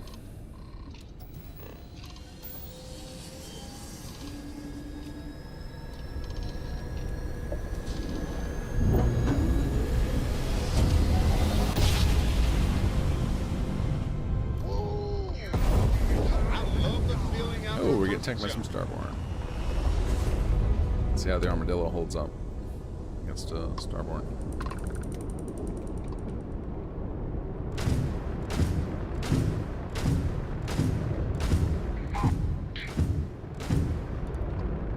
Foolish, you guys are the ones stacking me.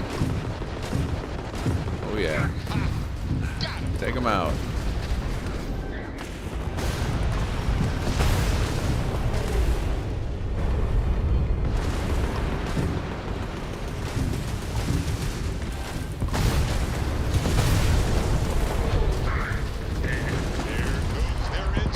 So if you were wondering if your crew or your fleet is actually helpful, you can see if you stock up your ship with a lot of weapons, they will decimate your enemies. So this was my previous home ship, the Armadillo, so I have it just stocked to the brim with weapons.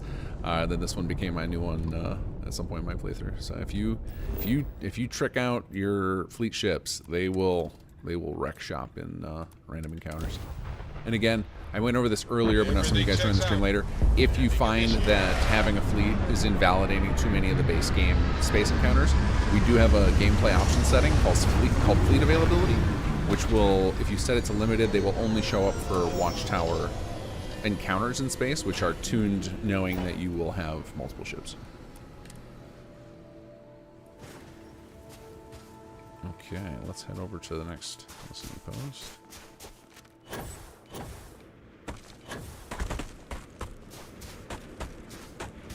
So now the Watchtower listening posts, after you complete the initial encounter with them, with the where they disable your ship and whatnot, after that point they are injected into the general POI system, so that you can stumble upon Watchtower listening posts anywhere on any system, just so it expands the base game POI system. So hopefully less duplicates out in the world. I know that's one of the big pet peeves people have with Starfield is that there's not enough injection into the POI system, so we tried to do our part and add some variety.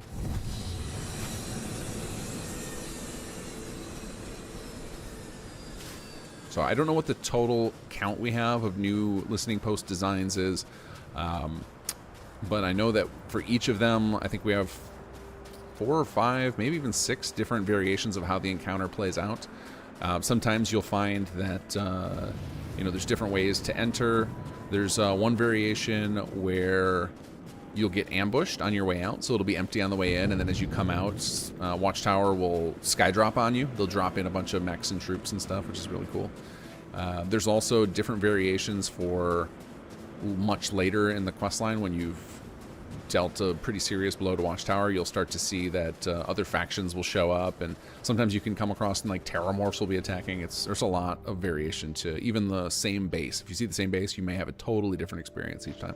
All right, so we got a mech. Let's go ahead and bop him with a surface missile, and then we will call down a Shiva unit. Let's see if I can get this distance correct here. That's going to be kind of close. Make ready. Oh yeah, we got it. The range on the skydrops is pretty crazy. All right, let's call down a Shiva bot now. And you'll notice one of the things we added, which is very satisfying, is hearing whoever your pilot is for all of the base game pilots. So for the companions and for the elite crew, so the named characters. And I believe, Sag, I think you pulled these. We got the Shattered Space characters too, right? Or did we not get those? I can't remember. But all of the named pilots do have lines that they will shout out when you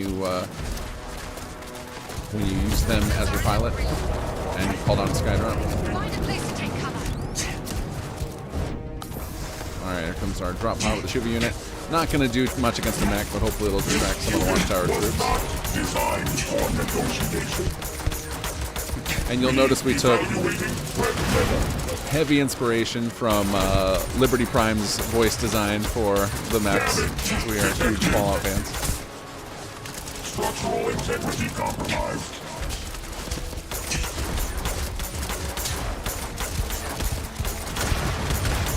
System damage. I have no idea where our Shiva unit went. It may have just like ran off and got insta-killed.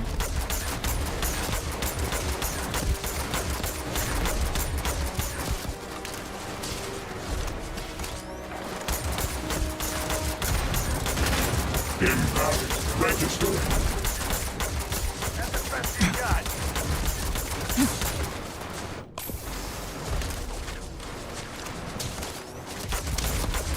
System integrity at risk. Re-evaluating threat level. This is actually shockingly good cover. These little rocks over here. I'm taking very little damage. System integrity. So as you see, you can take down a mech with just bullet fire as long as you popped it with a certain... Oh wait, is that our Shiva unit? Is he just not fighting anybody? Oh, there he goes. He's engaging. He's just using his gun. Thanks, buddy.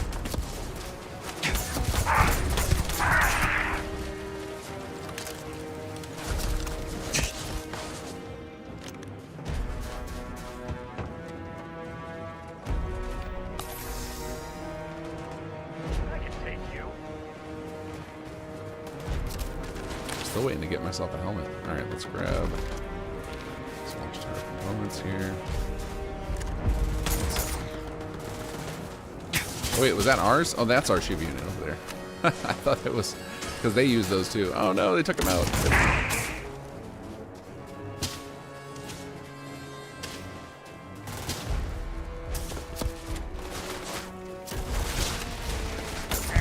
Use some help. And you don't have to just use skydrops on mechs. If you want to drop a missile on random Watchtower troops, you are welcome to do so. Pop one up there. Weapons are in the green. Sending one.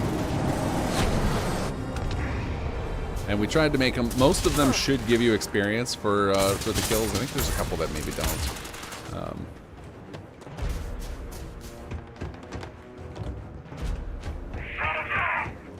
But I believe the ones that will crack the shield on the mech, I believe, are the surface missile. There's one called bombardment, and then I believe the EMP one does as well. Wait, what was that? Watchtower Equinox. Oh yeah, there's a reskin of the Equinox available. It's funny, at one point we were on the verge of including a full custom weapon, and had we done so, we would have had to cut it last minute because we are so close to the 2 gig limit. So it worked out well that we ended up not pursuing that.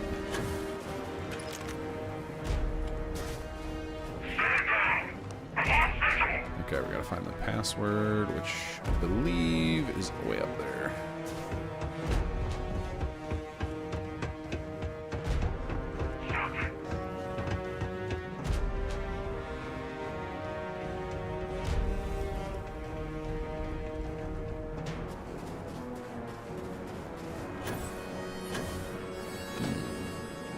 Gotta remember where the container is. There'll be a boss chest somewhere with it in.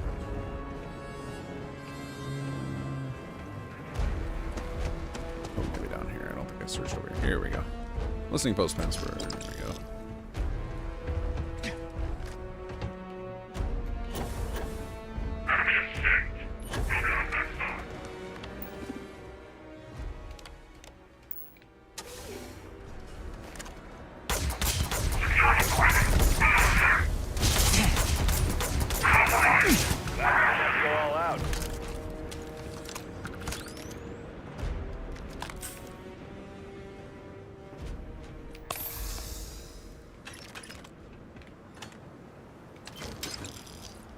So here we just got a computer core out of that chest, so that you don't just get them from the arrays, but the arrays are a guaranteed way to get one.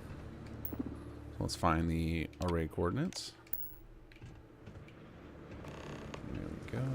I'll go ahead and set that active. Oops.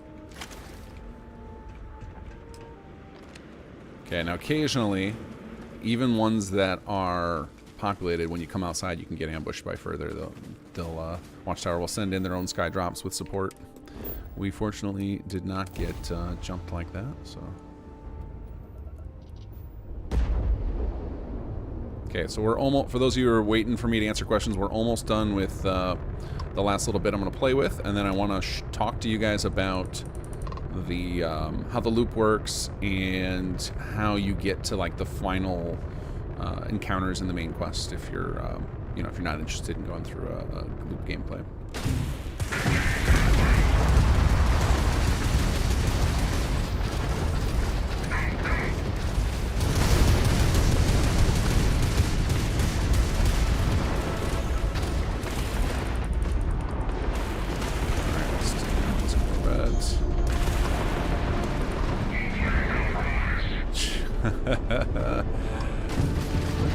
My ship melts. My armadillo melts the enemies. Alright, let's get to that array.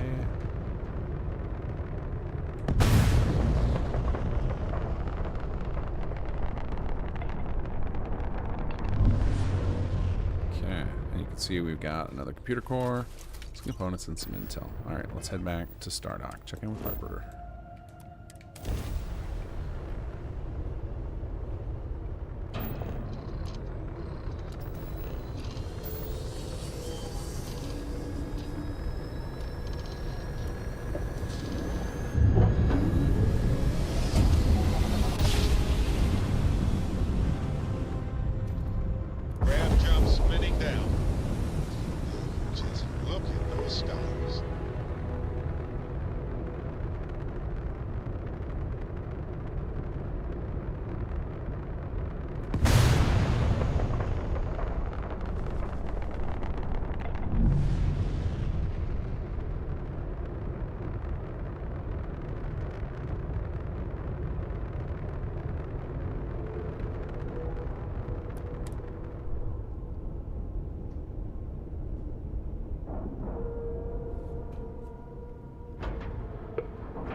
Air pressure, seals, ship integrity.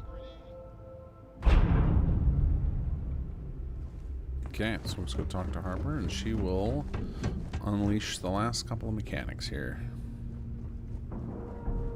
One of the things you can see is your crew, so the people that are on your assigned to your home ship, like Andrej is assigned to mine, and those assigned to your fleet will start boarding on Stardock. So if we go up here, we should see still the armadillo up there. There it is. So all of your crew for all of your ships will board on Stardock and hang out. Can't stay away, huh? Hey, got some news for you. That computer core you gave me, I asked an old friend to help me poke around inside it, see what data we could find.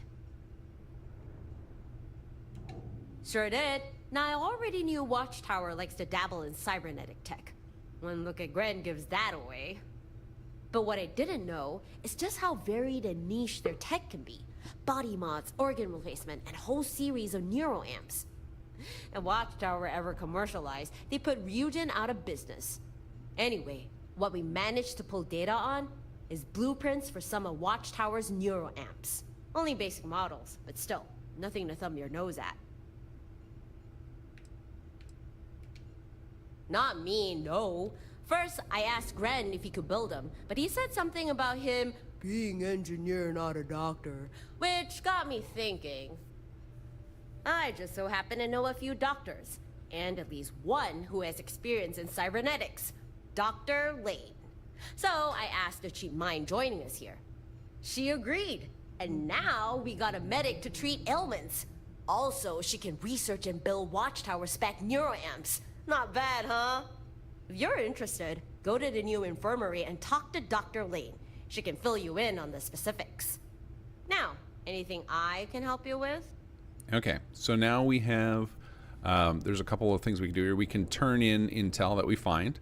I currently don't have any, so I don't have any to turn into her. I actually may have some on my ship because I believe I looted several and ran out there. I just got to go grab those out of my thing. But you can also use her find array. So before we do that, though, I'm going to trigger her next piece of conversation. So this is where I recommend everybody play through up to make sure you have access to everything, and then that opens up the whole mod so that you can play it alongside whatever else you're doing, while you're doing whatever quest lines in the base game or mod added quest lines or Shattered Space or whatever.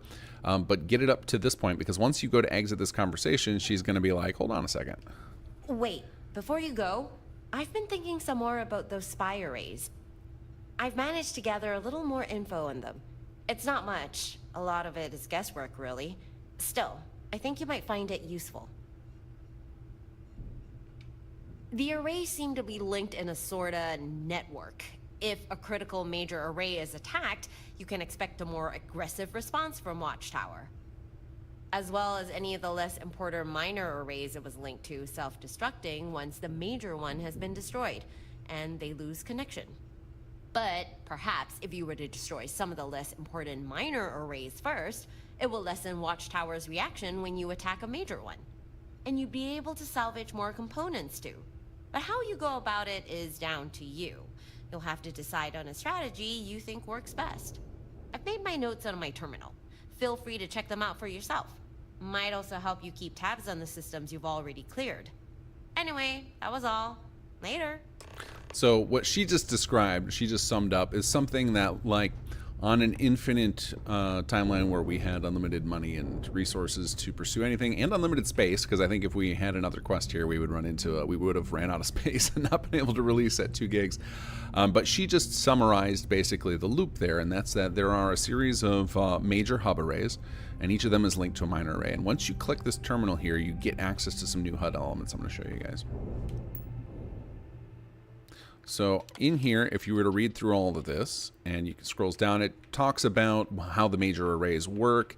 It actually has some lore explanation of how they're able to communicate with FTL using AI-powered drones, and it mentions the different color coding of some of the UI elements. And then finally, if you download the attachment, you're going to get a new quest objective, which a lot of people find a little confusing. This was actually something we added really late, because it was because a lot of people weren't noticing the new HUD elements, and the HUD elements have some quirks right now. We're still working with Bethesda to try and get some of that sorted out. We keep running into the limits of what we can do in Starfield with the tools that we have. But I'm going to talk about all of this because I think this is a place where a lot of people get to in the mod that I've watched, where they're not sure. They seem to be confused about all the different elements and how it all plays out. So I want to talk about this a little bit. So we're going to download this. This is going to trigger a giant quest item. So let's go ahead and look at this, and we'll talk about some new HUD elements and stuff. So the basic setup of the Watchtower system after this is, if you go to your galaxy map and we zoom all the way out to here, you see a new Watchtower button down there. Now, if you have other HUD mods, it's possible some of them will overwrite this. But if we click on this, a bunch of orange lines will appear. And you can see that all of these are linked to this center system where we have this objective to destroy the Watchtower arrays. So we have a major hub is right here. Now, if you were to go and try and fight the major hub here, you will probably get decimated. There are going to be dozens of ships there guarding it. This is a very important point for them. But if you instead find the arrays in the linked systems first and attack those, they will send ships from their hub to fight you so that this battle becomes more manageable. Now, it's not a one-to-one because the game couldn't handle the amount of ships that we would need to do that, but it's you will notice a difference. So if you were to go through and clear out all the minor arrays before taking the major, this fight will be very manageable. But if you are struggling with that, the way to make this easier is to find the arrays in these linked systems. Now, you can find them in a couple of different ways. One is you could actually go to the planets and just land and let the POI system generate them. Or you can go to Harper and search for leads. Now, she cannot just jump right to any specific system you want, but there's a way you can get close to what you might want there. Another thing you'll notice on this HUD while we're here, and whether or not the orange lines are showing, if you highlight over any system, you'll see in the top right we added a new Watchtower status. So you can see that that shows that whether the system is monitored, so you can keep track of which ones you've destroyed. So if we go to Altair there, or Altair, you can see that we destroyed the array. Now, what that means is you will no longer be randomly attacked by Watchtower in space. If you go to any other system, there's a chance that when you jump, you could be jumped by Watchtower with them trying to capture you. Now, the more likely they are to capture you is determined by the color of the status in the upper right-hand corner. And that, again, is described in that terminal entry, and it is based on the same color coding as the level system of systems. So, for example, if you go over to like a level 40 system, orange is going to be very dangerous. Red is the most dangerous. Like when you get to red warning level, if you see the monitored system, the status has a red outline, it's almost guaranteed if you jump into that system, you're going to get attacked. But if you find the array and take it out, you will no longer get attacked there. So there's kind of like a little mini game going on there. And what determines the status is what kind of stuff you've done in that system. So if you're completing a lot of quests in a system, if you're gathering temple powers, basically just all the things you do to make yourself more powerful, Watchtower Monitor notices that and it increases your threat level. Okay, so if we go to Harper now and we talk to her. What's on your mind? And we tell her, so I can give her the intel. So it just looks like on that previous screen when I was with her, just the intel screen wasn't there because it wasn't part of the dialogue loop. That's like a minor bug. But if we go to find array without intel, we can basically use credits but I suppose to get it's access possible. to specific There's data. a whole bunch of people and organizations out there whose only job is to find information others would rather remain hidden. If we passed along the means on how to search and scan for Watchtower outposts, they may be able to find them for us. Of course it'll cost you. These guys aren't going to help us out of the goodness of their hearts. But if you're willing to cough up the credits... Okay, so let's go ahead and ask again now that she's explained it. Since it's you asking, I'll give it a try. I still got a few contacts out in the field. Maybe one of them can help us find a listening post. Guess I should ask. You have a preference on the kind of system we should search in? You want somewhere safer, or one crawling with trouble? Okay, so this is how you can kind of manipulate where she's going to give you. So you'll notice that there are 5 levels of difficulty here. Well, the Watchtower arrays are also banded. So like the first hub array that you have access to is in the easier systems. It's going to be like level 15 and lower. And then this one will be like the level 20 to 30. Or I don't know what the exact level bands are, but it works out that if we do this one, the first one, she will happen to grab one in one of the systems that the first hub array is at. Once we destroy the first hub array, we'll want to start going after these ones. So this is one of those things where we could have used a lot more exposition, more UI elements, but some of this was left for player discovery. Others were just like, we're in trouble. How do you explain that from a character without it sounding too gamey? We always run into that problem, but that's why part of what I want to do in the stream was walk you guys through how this system works in detail. So if we go to this reasonably safe, we should almost guaranteed she'll find us a listening post in one of the minor array systems. Ecliptic could probably dig something up, though knowing them, it'll cost a small fortune. I'll reach out, but it's gonna take a while for someone to get back to me. Take a seat.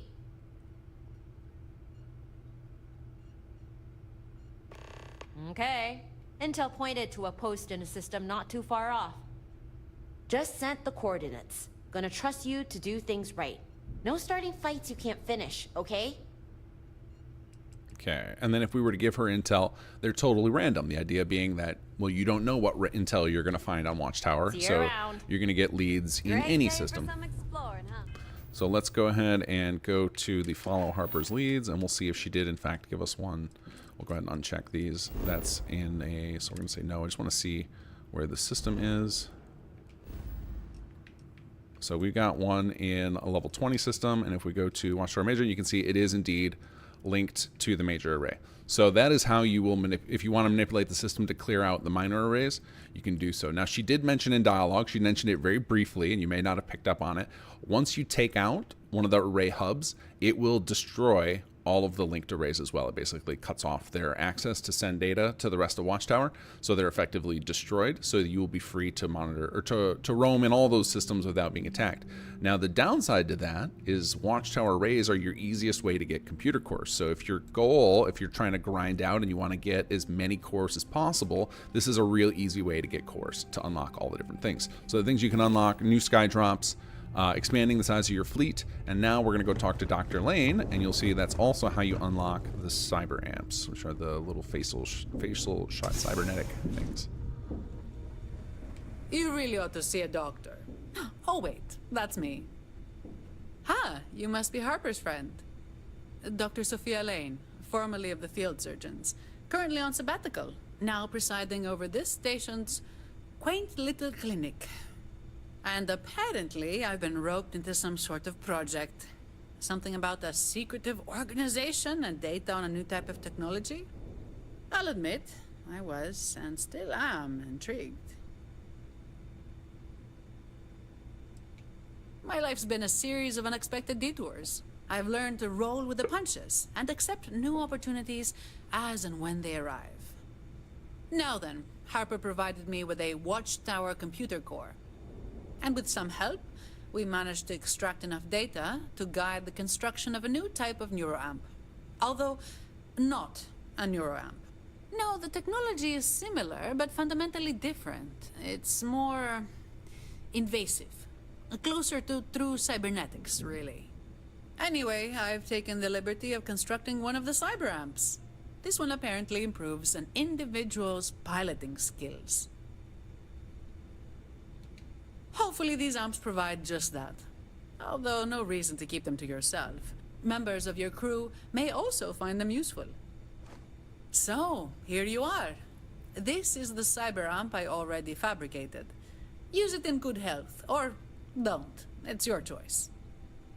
A lady knows better than to ask how and where you procure such things. But if you desire more of these new amps, simply bring me more computer cores.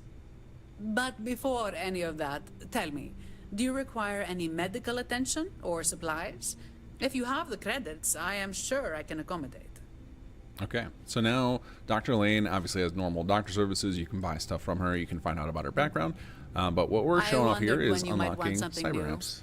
I've done what I can to prep and make the process as painless as possible.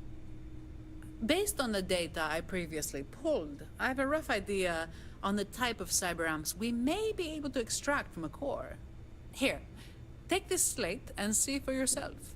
Okay, so this slate, it works a little bit differently than the way we do the unlocks with Gren, so I want to walk you guys through this. So one of the things I do have on my wish list is I want to add the descriptions to these here so that you don't just have to wait to hear them from Dr. Lane. But right now, if you were to click on any of them, so if we go to Missile Guidance, it'll basically tell you what tier. And the reason it says the tier is because there are 3 tiers for each. So after you unlock the first tier, you can actually upgrade them. So you can get higher tier versions, and it changes the visuals. So there's one that's left side, one that's right side, and one that's more like Gren's, which is more much larger. But we're going to go to Shield Amplifier because that's the first one she gave us. So this will be the one that we can upgrade it to tier 2. Excuse me. So if we upgraded this to tier 2, it's a more powerful version of the same thing. So it's a lot like the neuroamps in the base game, where there's tier 1, tier 2, tier 3, and the abilities scale accordingly. It's the same kind of idea. The difference between these and neuroamps is neuroamps are all based on social skills. These are all based on ship skills. So these will do things like increase the ship's power for different weapon types, shield power, top speed, different things like that. This is tactical jump interface, I believe, is how quickly your grav drive spins up, which can be really useful if you get jumped by a particular nasty Watchtower squad. At the beginning of the mod, you get jumped by the 3 Watchtower ships. You can get jumped by crazy big fleets of ships later in the mod. So the grav jump speed can actually be very relevant. So these are all available. There's 3 levels for each. They have different visuals for them. Huge shout out to Shadow, who does most of our 3D modeling. To make these work apparently was just a giant pain in the butt. So I'm going to show you the one that we've got. It's pretty tame compared to Gren's. But we've got this little guy here. So I think we can... Okay, there we go. There, I can zoom in here. So a little small one, and then you can get one that's the size of Gren's as well. There's also, I believe the level 2 amps is on the other side of your face. So to get these working, you have to do all these different edits to the model for every phenome, which is the lip sync data. So like when you say different letters, if you feel your face, you'll see the different muscles move around. That includes like your cheeks and eyebrows. And so he had to create like hundreds of variations of these cyber amps. So huge shout out to Shadow for putting in the effort to get those cyber amps working. But you can equip them to yourself and your crew, and they will stack. So you can have if you want to really ramp up the damage of a certain weapon type, you can deck out a ship with a whole bunch of crew and load it up with those. So that's another unlock you can do with those with the computer cores. So that kind of wraps up the gameplay section here. So the design of this, I've seen some people come on and they're like, oh man, I have to grind all of that out. It was designed originally when we were dreaming this up, was imagining that you would do this while you're playing the rest of the game, right? I'm going to go work on the Ryujin quest line, or I'm going to go work on the UC quest line, or I'm going to just explore and or do some outpost building. And then you would stumble upon listening posts as you play, and you'd take out arrays and make the system safe. Like, okay, I'm going to go do a bunch of quests, around. I'm going to go do the Freestar line. I'm going to be in the system where Hope Town is. I'm going to clear that of its array, right? So I want to walk you guys through how you advance from here. So like, let's say that you've done enough of the loop, or maybe you're not interested in the loop. How do you get to the next phase? Because there is a satisfying conclusion to the story. It's not just like we leave it here and that's the end. What you saw so far was kind of the beginning. And to get to that, there are a couple of requirements. One, you do need to do a certain amount of loops. It's not a ton though. But once we have a behind the scenes, we call it an XP system. And it controls a couple of things. One, it will control how quickly you get the next branch of the main story, and it also changes how fast Stardock upgrades. So you can see we had our first upgrade to Stardock by having the clinic appear. There are other shops that can appear. You'll start to see, I believe we have like bounty boards will appear. The place will get cleaned up. The trash will start disappearing. Lighting will improve. Random patrons can show up. Hireable crew can show up. The place will just evolve. And to get that to trigger both the next quests and the advancements to Stardock, just do turn-ins. So turn in intel to Harper, turn in computer cores to Dr. Lane or Gren, and basically anything you do in the Watchtower systems will advance this behind the systems XP system, and you'll start evolving things, and you'll unlock more features and such. And then the second requirement for the quest line is, up till this point, you'll notice that none of our characters have said the word Starborn, right? They don't talk about that at all. Because we did not want to steal the thunder of the main quest line, and we wanted some players who are just like, you know what, I don't like the Starborn stuff, I don't want to deal with it. You don't have to. You can engage fully with all of the systems without having to be a Starborn character. But because our finale and a lot of the Watchtower backstory does involve Starborn stuff, your character needs to fully know about what it means to be a Starborn. You need to understand what the Unity is, and you learn all of that in the main quest line through Constellation, up to the quest, I believe it's called In Their Footsteps, and that is where you learn about what the Unity is and like what the Starborn's mission is and all that. And so that is a second requirement to get the ending to the Watchtower storyline. So if you decide that you want to see the full ending, you do need to complete that part as well. Now, if you have a post-Unity character, well, your character already knows about all that stuff, right? So then you don't have to do that quest line. But if it is a character that's never jumped through Unity, or you have no intention of jumping through Unity, you do need to do a lot of the Constellation quest line just to get the kind of finale to dealing this major blow to Watchtower. So if you have found that you've completed a ton of arrays and your Stardock is upgraded and you're not triggering the quest Lost in Transmission, which is where Torin will suddenly say, hey, can we talk? That is why. Okay, so that is my 2.5 hours of playing and talking. Let's go through and answer. So now we're in Q&A section. Go ahead and tag me with that, Kinggath, if you got a question about anything, whether it be the mod or the future of the mod. I'm going to scroll back as far as YouTube chat will keep things and answer questions I find in the meantime. So I know it's going to delete a lot of chat, but the first question I see is by Erua. I'm going to butcher your name. I am so sorry. Arabu Sparke. Will the terminal be available in the decorator of your home ship? We did see that that is the case. You'll have it once you complete the third quest, The Stars Have Eyes. Then Gren will say to you that if the next time you talk to him, he'll tell you that you can build that. So we actually have that unlocked now. If we want to go into our ship, we can build. There's, I think, 2 variations of the terminal that lets you control who's assigned to what and how all the ships operate.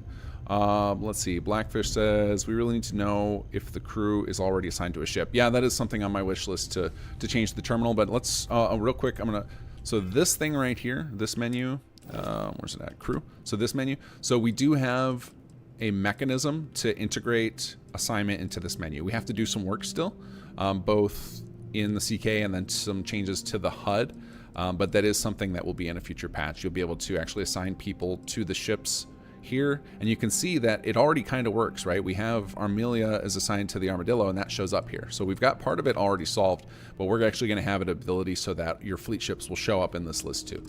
We are going to add that feature in a future update. Let's see here. Let's see. Karen Don, seeing the crew skills is crucial. Yeah, and so that once we get it added to this menu, it will be there. I doubt we will have the crew skills listed in the terminal menu. So the terminal menu will end up being kind of the place for setting up, determining which of your ships are in your fleet when you don't have the full slots, and for setting the crew, like the follow distance and any new mechanics we add for the crew will probably always be controlled through that terminal, but base crew assignment we can at least move to the base game menu, which I think will feel a lot better. Let's see, Alexander, do you think mod added crew will work with mod? Yeah, I see no reason they wouldn't. The only thing that they won't have is mod added crew won't have reactions to when you use skydrops, but we did build out the skydrop dialogue system in a way that mods could add support without having to parent to Watchtower. So I am going to put out a tutorial at some point, but if you guys know of mod authors that have crew and you want to tell them, hey, Kinggath said you could add support for skydrop callouts, feel free to tell them they can DM me, and I'll happily walk them through the process. And because it's pretty easy, like people who know how to set up quests, it's really easy. But writing a good tutorial is not easy, and that's why it's going to take a little while before I get to it. But in the meantime, if you guys have any favorite crew out there that you want to see do the skydrop callouts, just tell the mod authors to reach out to me. Hope you guys find to do more with terminals. Terminal McLaren's Outfitters feels very lacking. I'm not sure what else we would add to the McLaren's one, but there's definitely more stuff. We definitely are learning more about terminals all the time. Babylonia made this mistake so many times, Kinggath. I'm guessing you were talking about the skydrop installing to your home ship by mistake, because that is that sounds about right in this timeline of chat here. Let's see. Alexander, the skydrops are not true to scale, are they? Correct. Yeah, the skydrops are not true to scale, except for the late ones you can unlock, which I won't spoil. There are some really cool ones you can unlock that we did try and make to scale, but some of the early ones are not. They were just designed to be like, we just want these all to fit in the same spot to make it easy. Kieran Dodds, ooh, that reminds me, Kinggath, you can't swap home ships here, or you're stuck on Stardock, the docked ship won't change. So that is there's a weird bug in the base game with when you have access to modify your ships and change home ships when you're on a star station. So you can end up with weird states where you can feel like you're stuck. But if you change your home ship away and back, it does seem to work and let you get back on your ship. So if you do mess with your ships, like changing which one your home ship is, or if the other one that we've seen come up, if you modify your one of your other ships, your non-home ship, sometimes the game will switch. I'll show you guys what I mean. Oops, let's get out of here. So occasionally when you go to the docker over here where your ship is supposed to be, if you modified, this is a base game bug, there's nothing we can do to fix this other than keep reporting it to Bethesda, but we do have workarounds. If you find that this won't, the docking isn't here, what is usually happening is the game will sometimes, when you're in the ship builder, swap another ship to here. And the solution is to change a different ship to your home ship and then change your home ship back, and then it should redock your home ship here for you. And then I believe if it refuses to do so, you can just fast travel somewhere, like fast travel to Jemison or whatever, and it should allow you to get back on your ship. Now you cannot fast travel when you're down in Gren's area, so you'll have to come to this floor, and then you should be able to fast travel from here if you get into a weird state like that. But usually just changing your home ship there and back is enough. All right, let's see here. Let's keep going through. I'm looking for at Kinggath tags.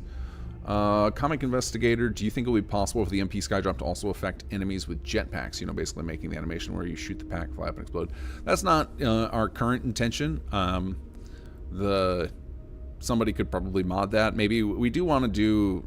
We are hoping to do more Skydrops in the future, so maybe that'll be one we do. That would be very niche, though. There's a couple that we do have that are very niche. Like there's the smoke screen one. It's, you know, not very useful unless you're into stealthing around, and then even then, it's if you have full stealth, it's not particularly useful. That some of the Skydrops we did just for flavor, just for fun. It's just like that's just feels cool, even if it's not necessarily useful. You know, somebody pointed out early in our alpha builds was like, you don't really like Skydrop. You don't really need Skydrops, but it doesn't matter. They're fun. It doesn't matter because a lot of the planetary encounters aren't particularly challenging. So, but it doesn't matter. Sometimes it's just about the RP. It's about feeling the power. I've seen some really fun videos people have been posting on our Discord of just going ham with the orbital strikes. Let's see here. All right, don't mind. I'm going to be skipping the ones. Some of you guys tagged me earlier, but you didn't have a question, so I'm just skipping it just to catch up. Let's see here.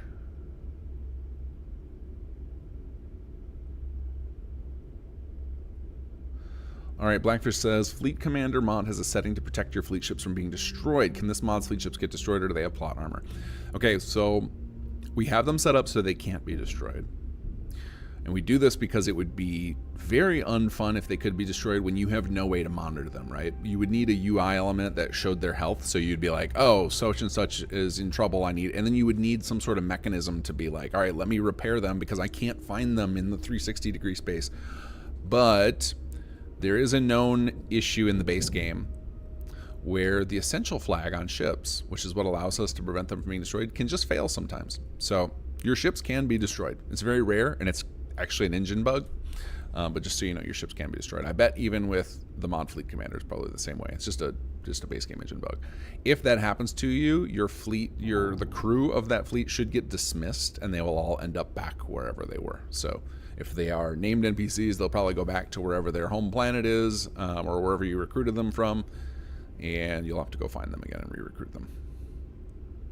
Stardock needs a jukebox. I agree, Bob. We actually, we've talked about that several times now because we have all the custom music. Like back when we did the Doom creation at Hell's Gate, we were talking about, because I love that song so much. Like everybody who watches me stream regularly knows I have a, on my other computer, I don't have it with me right now, on my, I can't think of the name of that thing. The button thing. What is it? The not Steam Deck, the Stream Deck. The Stream Deck. I have a button just to play that song because I love it so much. But we thought about having a jukebox you could build that would just, you click it and it would just play the At Hell's Gate Doom mashup song. So I think a jukebox would be cool here, especially if you could set it up to play all the custom music that we have. The problem is that the base game has very little music that plays in universe, right? There's like a couple of songs at the Crimson Fleet place, and then there's just not a lot of music in the base game. So there's not enough space in the mod for us to put custom music for the jukebox to play, because we are right at the limit on PC, on the 2 gig limit. Alexander, I don't understand this dialogue. Why would they monitor the listening posts closely? Isn't that what listening posts are for? Unfortunately, I don't remember the specific dialogue, but there is an explanation for why the listening posts would be, why Harper would believe listening posts aren't important when you get further in the story. Torin will explain it to you, and I think in the 4th quest or 5th quest, you'll get an explanation for why that would be, why that anything would be, why they would think that something was not important. If you get multiple hints by Harper, is there a way to toggle some of the quest markers? Unfortunately, no. They're all set up to the same misc objective because of the way quest objectives work in the base game. We didn't want to have, in order to have individual controllable ones, you needed individual quest record for each, and it would have become quite the mess. And because the system's dynamic and will work with future content, so like let's say, for example, Bethesda puts out another DLC with a new system, our gameplay system will automatically work with it. In theory, same with any mod added systems. So I know that people are starting to figure out how to add new stars and such, that it will work that way dynamically. But if we were to hard code a quest with each one so that you could uncheck them, then it would no longer work dynamically with theoretically infinite systems. And you know me, I love my systems. We gotta have our stuff future proof if we can. Vlad Modding, some of us are hoping you'll bring your settlement magic to Starfield's outpost. Any plans for that in the future? Not anytime soon. We've definitely discussed it. There are some huge limitations with the outpost system. So Fallout 4 was this magical situation where Bethesda did the entire, well, 90% of that workshop system is in Papyrus, which is the scripting language that we can edit. So we can fully manipulate the entire workshop system. And while Starfield has made some advances in like the build mode and such, they've also taken away a lot of things. Like we don't really have, settler mechanics, and there's no thing in the UI for that. Not that that's a total blocker, but the big blocker is that a lot of the functionality of outposts are now obscured to the engine level. So it makes it, to do something the scale of some settlements would be much harder. And some things we would need Bethesda to make changes to support. So it is a, SS2 is still, I'm still working on it. Like that is still a weekly activity for me to go in and play around with SS2 and try and get it closer to the vision. So I'm not quite ready for that. But I am certain that it's not, if we keep operating on Starfield, eventually we'll get to the point where we're doing outpost stuff. We actually almost put some outpost related things into Watchtower, but we decided to focus on ship stuff. Excuse me, because this is a very ship focused thing. Let's see here. Scrolling through. Let's see. Mile 3 photography. Please tell me what happens to the interior of your ship in the very beginning isn't permanent. I thought it was a bug. Would have seen 2 others showing the ship your interior is messed up. I don't know what you're talking about, but let's pop in my ship and see if we see something messed up. So apparently something's going to be wrong with my ship interior. Do you know, do you have details of what I should be looking for? Is it going to be like your ship has changed?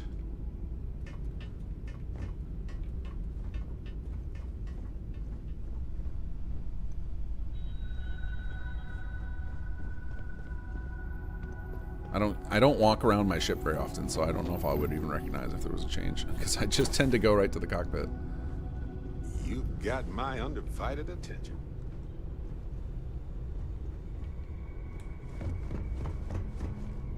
But anyway, we're far along in chat. But if there's if you're finding some sort of bug, definitely head to kinggathcreations.com. Go to forums. That's the best spot to put it.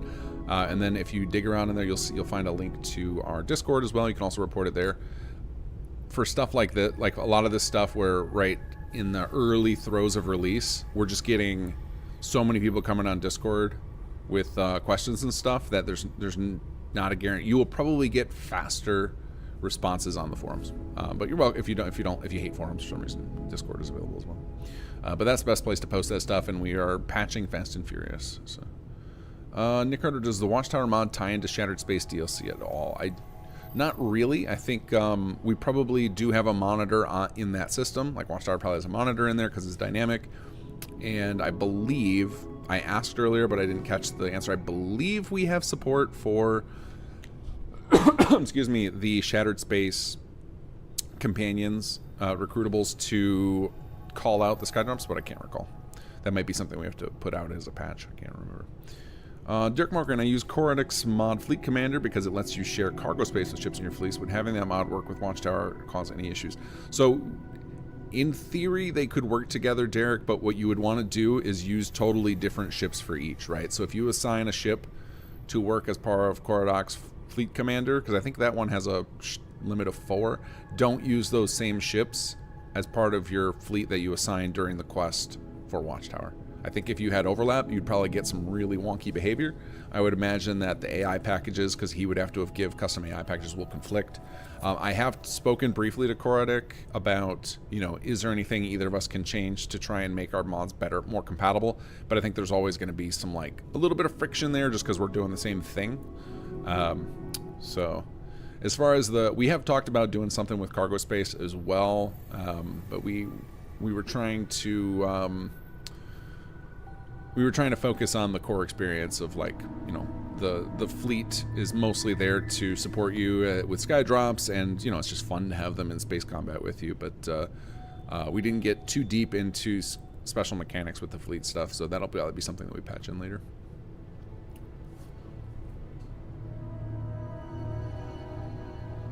Let's see. Grandma's Country Life. What setting should following ships be if I want to board one of the tower ships to get what Gren needs? Oh, so you want to be able to... if you want to be able to board the ships, you would probably put them all on defensive. If you want them to not destroy the Watchtower ships so that you can board them. There is, for those of you guys who are wondering, yes, you can eventually capture Watchtower ships to put in your fleet. When you destroy... So this will be a spoiler, but when you destroy 3 of the major hub arrays and go talk to Gren a couple of times, he will unlock 2 new abilities. One is the ability to salvage ships, which means that you can take a ship that you own but maybe you haven't put in your fleet yet, and you'll get a salvage option on the pilot seat, and that will make it so that Gren takes the ship, destroys it, and then gives you credits for it. So basically he sells it for you and he splits the money with you in some way. He'll tell you you get most of it, but and then in addition, if it's a Watchtower ship, he will salvage Watchtower components and occasionally computer cores from them. So there is a benefit to doing that. So if you want your fleet to not just decimate all the ships for the Gren, you have 2 options. One, you could go hunting for Watchtower ships on your own, go fight minor arrays by yourself. Minor arrays are definitely doable without a fleet, and or, you know, just have 1 ship so that they're not decimating it. Like, obviously, if you roll into a Watchtower fleet with 6 or 7 ships, they're all going to get ripped apart really quickly, and it'll be difficult for you to board and salvage them. So, but if you put them on defensive, they should only fight back. They shouldn't be aggressive.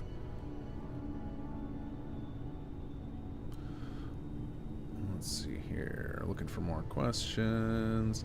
Mike Smith, I'm the Watchtower Warden. That's right. It's like there's so many effects applied to the Watchtower characters. It's hard to recognize who voiced what, but the Watchtower Warden is really cool. There's a really cool moment in one of the quests where you're introduced to the Watchtower Warden enemy type, and Mike Smith voices the Watchtower Wardens. And for those of you who don't know, Mike voiced Jason McClarence, as well as for the Fallout 4 fans, Dr. Cabbage in the charity mod we did with Wes Johnson last year, which we will be doing another charity mod with Wes Johnson next month. I'm still working out the details on the dates and everything, but I'll definitely post those to my channel. But we are going to have another Wes Johnson voiced mod this year for Fallout 4, which will be really cool. Let's see here. Grandma's Country Life, do I have to do Mahau to finish? I don't know what Mahau is. Is that one of the systems? And I'm just not recognizing the name. You don't have to do any particular systems to finish the mod. You can pick and choose however many you want to do. Eventually, Torin will tell you if you want to finish the whole, get the full quest experience, like complete the main quest. You just do whatever ones you want, and eventually you'll do enough where Torin's like, hey, let's talk, and then you'll get a new quest. And then at some point, there will be a obvious point of no return. Torin will make it very clear that, like, hey, if you ask me to pursue this, we're going to end things. So, like, when you get to that point, that's when you know, like, okay, I should probably finish off any, like, array fighting loop stuff I want to do. Thorgan Ironside, can we get a melee attack for the mechs? My Xenos wreck them fast. Face tank, not an issue. Maybe in the future we could talk about doing some alternative mechs. We talked about doing a lot more with the mechs, but we're very limited in what all we can pull off without animation tools. So the mechs are definitely very weak close up. Like their aim is terrible. They can't shoot very well if things get right on top of them. But I think you know, we've been really hoping to see Bethesda cover mechs because we would love to see. Can you imagine something like a mixture of the shipbuilding system of Starfield and the power armor system of Fallout 4 for mechs? How epic would that be, with like a full custom UI for them and stuff? That's what we're hoping for. So we intentionally, one of the reasons we did not show the mechs in any of our trailers or anything, one was because it's a really cool reveal moment during that one quest, but also because we didn't want people to like speculate we were giving drivable mechs, because we didn't, you know, that would have felt like really bad false advertisement, and you know, we can't do them justice with the tools we have right now. So we'll see about revisiting mechs if Bethesda gives us a bigger suite of tools. Let's see, Boss Red, I gotta know, will Fleet Command interfere with Watchtower Fleet Command? Alright, I've answered that. We're not sure. I know that Bethesda themselves said that they tested with the two of them together, and they said there's some weird oddities with the AI packages, but you know, in general, we don't really rely heavily on you having a fleet, other than making sure you have the ones with your sky drops are how we determine whether your sky drops work. That's the biggest thing we have with ours. Mr. Q, do I need to complete major faction quests before starting Watchtower? You do not. If you want to get access to all the mechanics in Watchtower, you could complete 0 other quests in the base game and do so. If you want to get to the finale of Watchtower, you do need to complete a large amount of the Constellation quest line so that your character is aware of Starborn and Unity. Excuse me. Voice Next, did any of the Tauren eating stuff lines make it in? I am not sure. There's so much dialogue in this mod, guys. It's crazy how much dialogue there is. For those of you guys who like Unity jumping, there is a metric ton of Unity reaction lines, especially from Tauren. Let's see. Grandma's Country Life, to board tower ships, what is the best setting from off the ships? Offensive, defensive, or none? Defensive, I believe. Oh, it's the same person. Okay, you were just asking again. Sorry if I missed it earlier. Let's see. Nell Drake Bane, another question. If Beth unlocked the max size of the creation, will it be an update? Yeah, if Bethesda will open up the max size, we will be doing at least an update to expand Tauren's Unity dialogue, because we want to do some more coverage of it in the last couple of quests.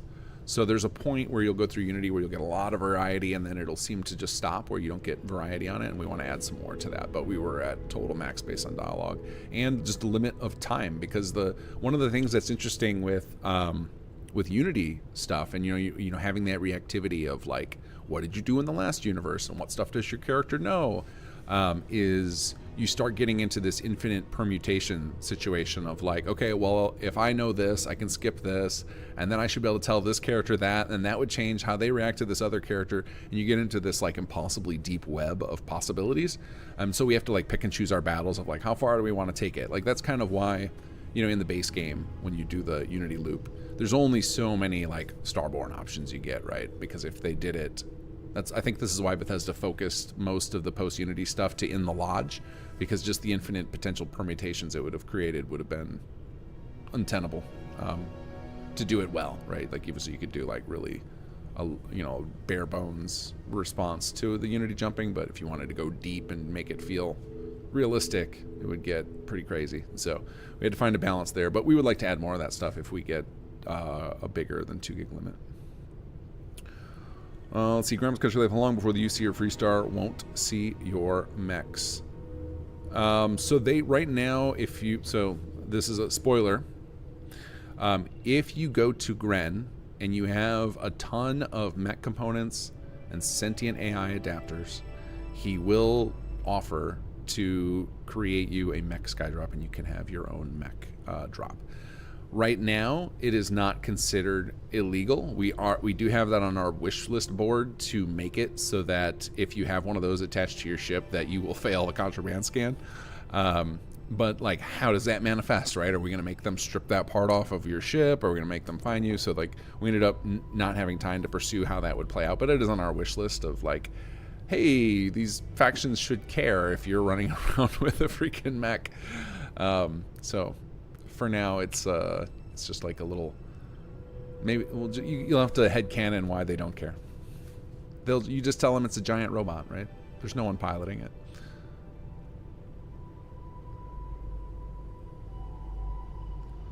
Alexander, I meant how the UI in that terminal looks like one list only for both armor and weapon mods, many pages per item. Oh, you're talking about for McLaren's. Yeah, I get you. I mean, because yeah, the McLaren's the terminal menu can be quite a mess. I get what you're saying. Nell Drakebane, another question. Who is the level designer of this creation? One of the reasons I bought this creation is the amazing dungeon design is possible. I'd like to know who. That is Ares, is what he goes by. I don't know if he wants... hold on, let me check his IMDb entry. So we have an IMDb page for here. Some of us use our pseudonym, like I prefer to go by Kinggath everywhere, and then a lot of other people use their real name. I don't see him on here, which means... Oh, no, he's on here. His... Peter Nelk. Or actually, is it Nelke? Aries, are you on? I've never said your last name aloud. But Peter is our level designer, according to IMDb. So he does go by his real name on there. So I guess I'm the only one who hides under the pseudonym, because everybody seems to have their real names on there. I like my anonymity. For now. Let's see. Bob Hopkins, will Skydrop robots follow the player after clearing a listening post? Yeah, they should follow you throughout the planet. Once you go back into orbit, they should unfollow, though I've seen some bug reports where people have a robot perma-following them. Like somebody has a screenshot on our Discord of a mech following them around forever, which is really funny. Like one of those like, oh well, that's kind of a funny bug. Like we'll fix it eventually, but for now it's just a fun little thing. So they're meant to follow you while you stay on the planet. Let's see, Superman, I can't read that, NWO? Can you board the larger Watchtower ships? Because I've tried once and I fell through it into space. You should be able to, yeah. I think there are, I know with the battleship in particular, I know there's a bug with its interior, so maybe that was what you tried to jump into. I've never heard of anybody falling through it, but I know there's a bug with the interior that we have fixed for the first patch. Michael, after you beat Watchtower, how do you get new computer cores? So you would have to get really lucky to get them after you finish the main quest. Well, actually, if you haven't destroyed all of the major arrays, you can still keep going to Harper for the intel loop until you destroy all 5 of the hub arrays. The arrays are still out there even after you beat the main quest line. We don't disable those, but there are a lot of warnings from Torin, like, are you sure? Because once you advance the main quest through, the kind of idea is like, all right, you've got everything you want, you're kind of done. So, you know, on subsequent playthroughs, if you play through it again, just keep that in mind, that you'll want to save the ending until you feel like, all right, I've got enough out of it, I've unlocked enough out of this. But you can always find Watchtower listening posts through the POI system, and the listening posts can still reveal arrays if there's some left, and you can find computer cores at the listening posts. So and this was kind of by design, was we thought it would be really cool if there were POIs in the game that were still exciting to find later, right? Like, I don't know about you guys, but when I go exploring planet, I go right to my quest objective and then I leave, because there's not really anything exciting to find, right? Like, you know, maybe those the research towers or whatever that can give you that can speed up your collection of survey data, like those, I occasionally am like, oh cool, I'll go do that. But otherwise, most of the time, it's like there's not much to see in the POI system. So now with the Watchtower POI, you can be like, oh, I might be able to get a computer core, right? So that's something exciting you can find while you're on a planet. Could the Skydrop terminal be replaced with a selection pop-up? Probably, because Starfield offers more dynamic stuff with pop-ups that you couldn't, but we like the terminal. We've talked about doing something more like Helldivers, where it was like you enter in a sequence of things, and we've experimented with that a little bit, but we will not be replacing it with a pop-up. So if somebody else wanted to mod that in, they could, but it will probably always be a terminal of some sort. We might change the type of terminal. It might be if we get... So we have some wish list items for changing the terminal system from Bethesda, so that we can do things a little more snappy. Like we'd like to be able to force close the terminal, like when a player selects a certain entry, instead of having to back out. So there's some weird stuff with terminals we'd like to see changed, but that's going to require Bethesda support. Hey Yo Comics, what are some of the known bugs? There's an area where I can see known bugs. I ran into an issue with the battleship. One of the habs is locked up to prevent me from claiming the ship. The known issues that we have right now are listed on our Discord. If you go on our Discord under the Watchtower section, there's an issues under investigation, and that's where I've been listing the things that we have fixed for the next patch. And then if you go to our forums, if you go to kinggathcreations.com, click on the forums button, under the Watchtower help and questions, I have 3 or 4 sticky posts, and one of them has some known issues and workarounds. So keep an eye on our forums, keep an eye on our Discord. Both of those places are going to be great spots to keep an eye on, like what we're aware of and whatnot, and what we're working on. Broly, really important question. Can Harper be my waifu? No, she can't. I think even Torin cannot be the husband for folks yet. I think that's one of those like wish list items that we have of like, hey, if we ever get, if we have a huge response to Watchtower, which we have gotten, like the response to Watchtower has been insane, way bigger than anything we expected. And so if we get that space limit, I think romanceable Torin is probably in the cards, but that'll be up to Sir Rick, who's our writer and makes those calls of whether he wants to write that stuff. I'm sure that the voice actor would be down, having had Will do podcasts with me or charity streams for me with me. That I think he's the type of guy to be down with that. He's not afraid.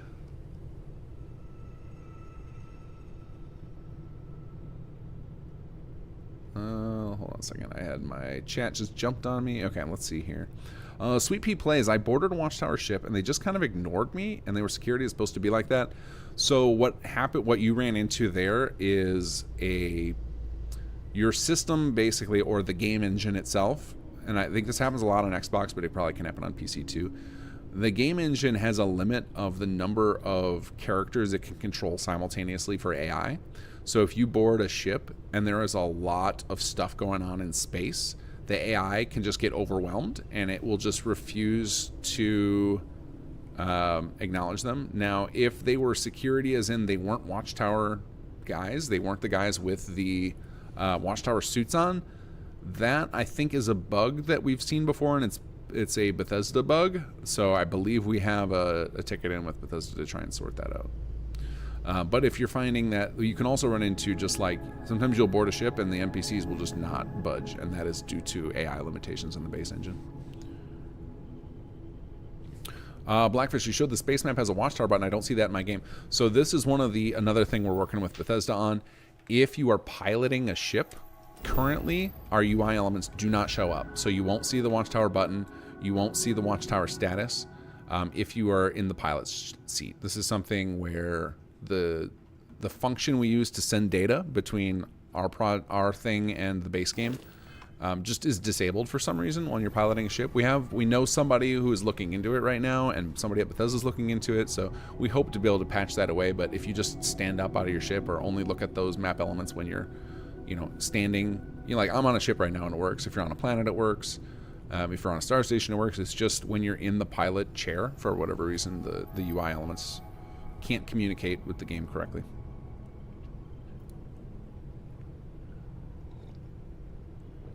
So the intent, but I see Superman. Well, it looks like the Superman NWO. I think I answered that question already. Yes, you can board and steal the Watchtower ships eventually once you unlock that ability. But if you're falling through space, we would probably need to know what ships are causing that, and we'd have to dig into why that's happening.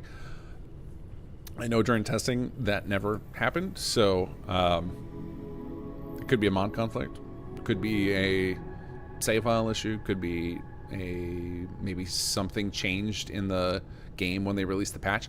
Here's the thing for Xbox players. We have gotten reports, a couple reports now, of some of our quests having weird things happen. So for example, in the last quest, there's a point where a sky drop is dropped and there's a thing you're supposed to fetch out of it. And some people are reporting that there's a big rock covering it up. And that is a bug that appears to, we have to confirm this still. There's a bug that appears to have slipped into Xbox that doesn't happen on PC, which is going to be on Bethesda to fix. That's a them issue. So it could be that there are some issues that are system specific So we just need to collect more data. That's where we're keeping an eye on the forums. A lot of communication with people right now. Our internal bug tracker, we have tons of like, hey, we don't know what's causing this. It could be a base game issue, but we're just like compiling all this information from you guys to try and sort it out, right? To figure out like, what are these are mod conflicts? What are these are things we need to report to Bethesda? What are things we're not sure about that we need to watch for future reports on, so we can kind of narrow it down. So if you have any issues that are weird, like best place, again, put them on our forums. If you can, if you're on PC, put a save file. If you're whether you're on PC or Xbox, list all your mods in your posts too. Even if you just have to like take pictures with your phone of your creations list on the creation screen, just so that we can see, like if you go to creations and click the load order button, you'll see a list of all the things you have installed, so we can start cross-referencing and try and figure out what's going on. Alexander, do you think we will get animation tools from Bethesda? I hope Bethesda will cover mechs. I'm surprised they didn't make mechs the power armor of Starfield. I want them so badly. Yeah, me too. Yeah, I think they'll give us animation tools eventually. I think it's just it takes a while. I think when they have, like, generally in any development environment, you have various levels of tools. You generally will have like super janky, broken versions of tools for your devs in the early phase, and then you'll try and start polishing them so they're more usable by your junior devs, people who are coming on who maybe aren't knowledgeable enough to work around the rough edges. And then the third level of tool is public release. And when you get to public release, not only do you have to polish it up so that it works well for people who aren't knowledgeable, but you also have to deal with hiding proprietary information. You've got to pull out any third-party tools that you have licenses to for your staff that you don't have to the public. So I'm betting that is why they're slow going. It's probably the same reason it took a while before we got lip sync. Is my bet is they were probably using some third-party thing, which is why the lip sync looks a little bit different for our stuff than it does for the base game. So I think that's all we're waiting on with the animation tools, is them figuring out, all right, how do we sanitize this so we can give it away. Mr. Q, does Watchtower work with the Dark Star mod system? I believe it does. I know we have one, because we have a lot of people coming from that I see have the Dark Star server tag on Discord coming onto our server and talking about it. The only issue we've run into so far with Dark Star is, I think it's called, is it called Crossfire? Is there one called Crossfire? Maybe I'm thinking of a different series of mods, but I've not heard any problems with Dark Star. But there's something called Crossfire, and apparently has an event that can occur in orbit around Eridani 3, and that can conflict with the starting of that first quest where you go with Torin, where I showed you guys earlier at Eridani 3's orbit. I believe we have a workaround for it, though, for our first patch, so that it won't conflict. Alexander, do you think it's realistic that this increases the limit again? Yeah, I think they'll increase the limit again. I think for sure they will, especially if with how popular Watchtower is right now. And if we told them like, hey, the next thing we want to do is going to be 4 gigs, I think we could get them to do it. So we'll see. But I'm positive they will. I just don't know how long it'll take them to do it. Like, will they do it tomorrow if I ask? Probably not. if I say like, hey, on your next patch, could you guys bump it up a little bit? They probably would.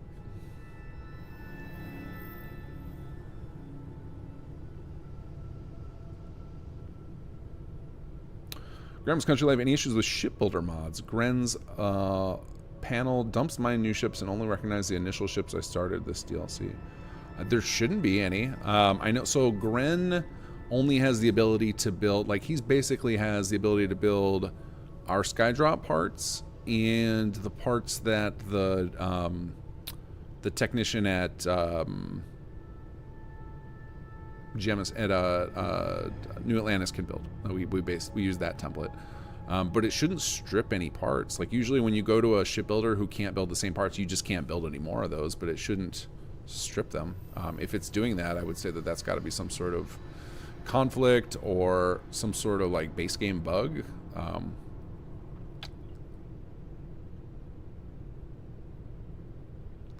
Blackfish Watchtower Battleship 3 has a 2x2 living area with no doors and ladders, a T-cell to get in to kill off some crew. Yeah, that's the issue we have fixed for the first patch already. We figured out what the problem with that is. So that's what I was assuming people were having with the fall through the floor was related to that. Maybe, I don't know, but that we have fixed. So that will be fixed with the first patch. We anticipate the first patch will go out fairly quickly. because Bethesda's pretty right now. Their QA is pretty in tune with Watchtower, right? They know how to play through it, so hopefully it'll go pretty fast. We're gonna turn it into them. We're gonna wait a few days because we want to see, you know, what other bugs you guys find that we can fix pretty easily, and get that over to them. And then the QA, then we have Bethesda will go through and play it and make sure that we didn't break anything worse, and then approve it and get the patch out. So we anticipate that'll go out pretty soon.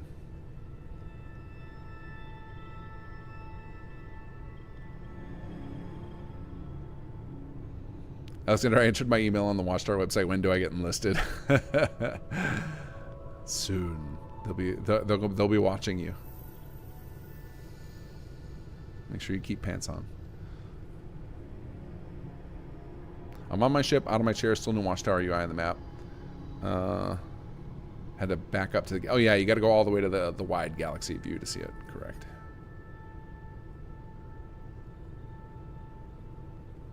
Let's see. Thorgan Ironside, I have had a beacon not take damage. Space beacon you destroy. So I assume you're talking about the Watchtower arrays.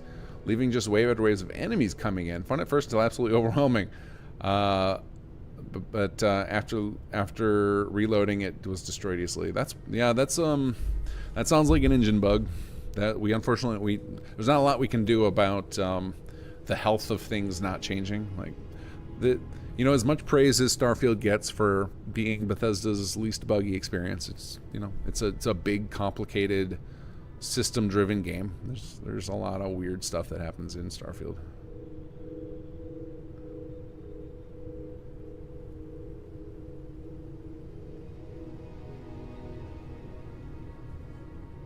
Dark Universe Crossfire. Yeah, that's what I was thinking about, Backfish. Yeah, I got those mixed up. Okay, Sag is our... Not only does he do quest designs, but he actually was the designer of all the Watchtower ships. Says, the cruiser and battleship have known issues that should be sorted in the next patch. Battleship had some blocked doorways, and the cruiser did have an open doorway to space. Okay, so you guys must have been not getting on the cruiser, and that was dropping you out into space. So we got that sorted for the first patch.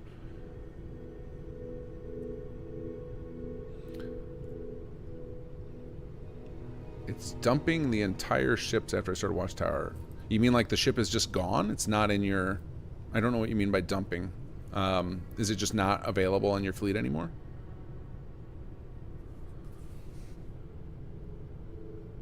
Someone talked about changes to the ship earlier. They meant that there's clutter flying around after the first encounter. It would be dope if that would be cleaned up after. I don't know if that's been reported yet. I don't have Discord up right now. Sag, do you see, is there any mention on our chatter on our Discord about clutter getting bashed around for the player's ship? I wonder if that's like I know I've heard Imperial talk about, there's like, often he has internal patch notes of like, gave the ship a nudge to make sure XYZ happens. I wonder if that's related to why the people's clutter would get thrown all around. But as far as cleaning up clutter, I don't think there's anything we can do about it. I don't think there's any way there's not any way we could do that, because cleaning up clutter would be resetting its position, which isn't recorded anywhere. So I don't know what would be causing it. We'll have to look into see what exactly we could be doing to trigger clutter flying everywhere. I can't think of anything, but I don't know a lot of the technical specifics around this. Michael Watchtower is one of my favorite mods. You guys did a great job. Story was so cool, and Torn is one of my favorite characters now, but for Watchtower and Torn Romance Quest. Yeah, I'm hoping we can, well, thank you, first of all. I'm hoping we can expand stuff in the future, especially for Torn. But one of our blockers will be, we need a space extension to go beyond 2 gigs. We have a few things in the works right now. We've got a project that's very deep in production right now, a couple more in pre-production. So I don't know when we'll be squeezing more. Like right now for Watchtower, we're absolutely going to be working on like bug fixes, and we're working on foreign translation right now, and of the text, like we actually can't do voice-based translation, although we have had some people reach out to us to pursue that. But we can't do voice-based because it's not possible in the VC system right now. That's something that maybe we'll do in the future, but for now we're gonna go with text translation of as many languages as is feasible for us. Blackfish, I had the missing ship from docking port issue. I used BAMS to switch ships, and that fixed it. Is that the correct workaround? Yeah, just switch the ships between, like, switch what your home ship is there and back, and it should make your correct ship redock to the docking port.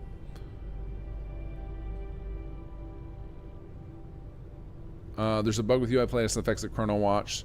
I believe that he just sent me a fix to that today, yes. Because Captain Cold Muddy put out a fix. Actually, if you're on Xbox, there is, and you have the Chrono Watch issue where it doesn't show you the temperature and stuff on planets when you're in scan mode. There is a fix out for that on Xbox. We will have it fixed in our mod in the first patch.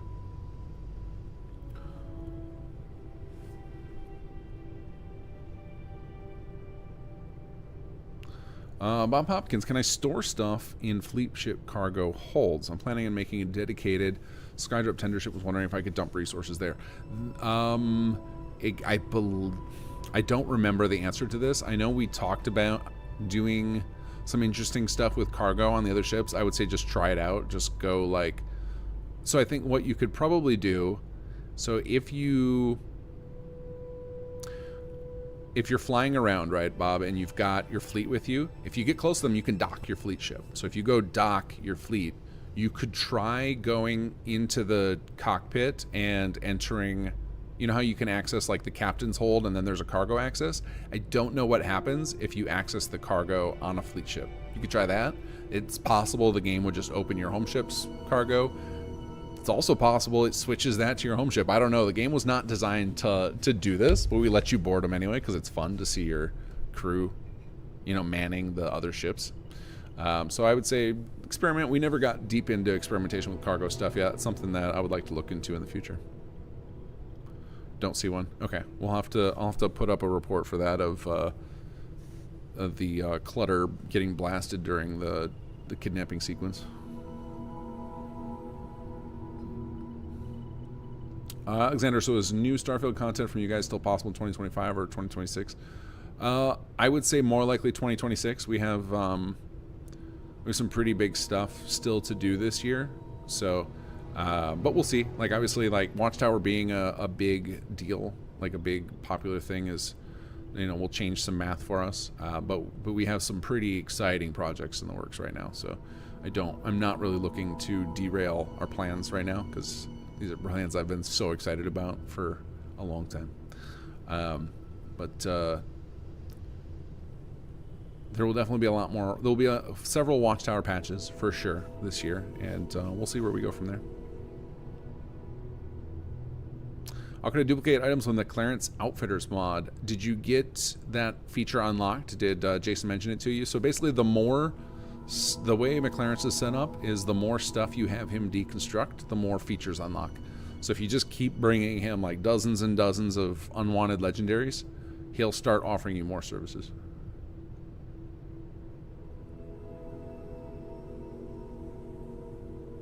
Did I finally catch up to chat? I feel like it's real time now.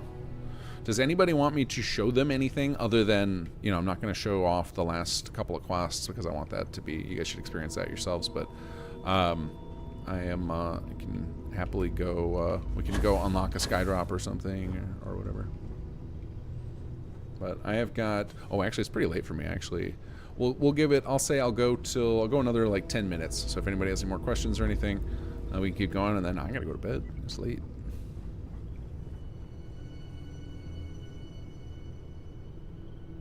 For clutter, they try going to ship circuits and changing home ships and changing back. Does that normally reset your clutter? Like, we could try that now with my ship, because I do see that there's like a lot of random stuff around. I just don't go on my ship, so I never notice. Like, I tend to just go right to the cockpit anymore in my ship.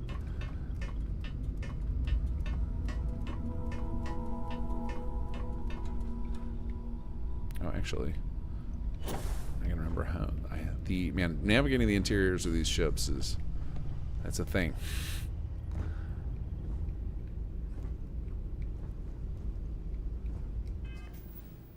Let's see. Let's go to Stardock. Already at this location.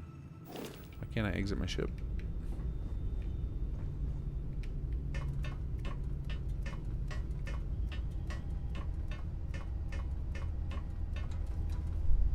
Oh, there we go. Now I'm getting some questions. Now chat's coming in. What is your preferred load order? I mean, personally, I am just because we're testing all the time. I play with basically 0 mods. I play with our stuff, and most of the time, even then, I'm like, lately, all I've been playing with is Watchtower. I don't even keep At Hell's Gate or McLaren's enabled because I just want to make sure that if we find a bug, it's Watchtower's bug. So my load order is almost non-existent. I have the same problem with Fallout 4 and Skyrim. It's so hard to find time to play the game with other mods because it's like, man, I could use this time that I have, that I'm playing and I'm finding bugs to find legit bug reports, which require a clean load order from our internally, right? Like you guys, obviously, if you guys want to report bugs and you have other mods, like we'll try and take care of them. But it is the easiest to sort out bugs when there are no other mods installed. How does McLaren's communicate in real time over star systems? So I don't know if you caught Wise in his story, but he is willing to bend the rules and doesn't really care for laws so much. Like often has you doing things that are a little less than legal. And he will tell you there's a dialogue option. I know we put it front and center in his Watchtower tie-in. I don't know when he speaks it in McLaren's, but he is willing to make use of little AI to augment his shops as needed.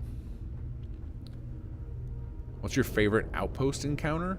I have not had any outpost encounters. Like, are you talking about like people will come to my outposts? I've never experienced that so far. The outpost, I did not like the outpost system very much. In Starfield, I was very disappointed by it. I was really hoping for something closer to Fallout 4's, like where you would manage crew needs and stuff. I just couldn't get into the building, like the Factorio light thing they were doing. Just didn't jive with me. What was I gonna do? Oh yeah, you guys suggested I change my home ship, right? And we see if that fixes the clutter. Your arrival has been logged. My guess is, who was it that suggested that? John. My guess is it would probably reset the clutter if it's a generic ship design, right? But if it's like one where the player hand-built clutter, when you change ship, doesn't all your clutter get moved into your cargo or something like that? It's been so long since I've done that. I've been using the same home ship for like a year. Can you still encounter Watchtower after the story ends? You can, yes, if you haven't destroyed all of the major hubs. The minor arrays are still there, and you can still encounter them as part of the POI system. We have a fun little thing that there are some different variations of the encounters after you finish the story that will only show up later. That was something we wanted to go deeper in but didn't have time. But as far as space encounters, you will no longer be attacked randomly after the story ends. No, that is part of the... Once you decide to end it, you're ending it. Revenant destroyed all the arrays. No new quests showed up for me. Is more I have to do. In that character, you will need to also, if you want to get to the finale, couple of quests that where you advance Torin's story more and learn more about Watchtower, your character needs to complete up through In Their Footsteps in the Constellation questline, because your character needs to know what Starborn and Unity are before the rest of the story, our story, would make any sense. Michael, what's in the locked door on the second level in Stardock past the outfit store? I don't remember. I know we have what can unlock here? There's a weapon shop, there's an armor shop, there's a hotel, there's a player apartment, the clinic, McLaren's Outfitters, and I know we have space for potential future upgrades. Like, we've talked about like, oh, we should add like a chunks or enhance, stuff like that. Like, there's more shop types we might want to add. We also have talked about, if I can figure out how to do it, to do something like a moddable system. The only reason we can't right now is because of nav mesh.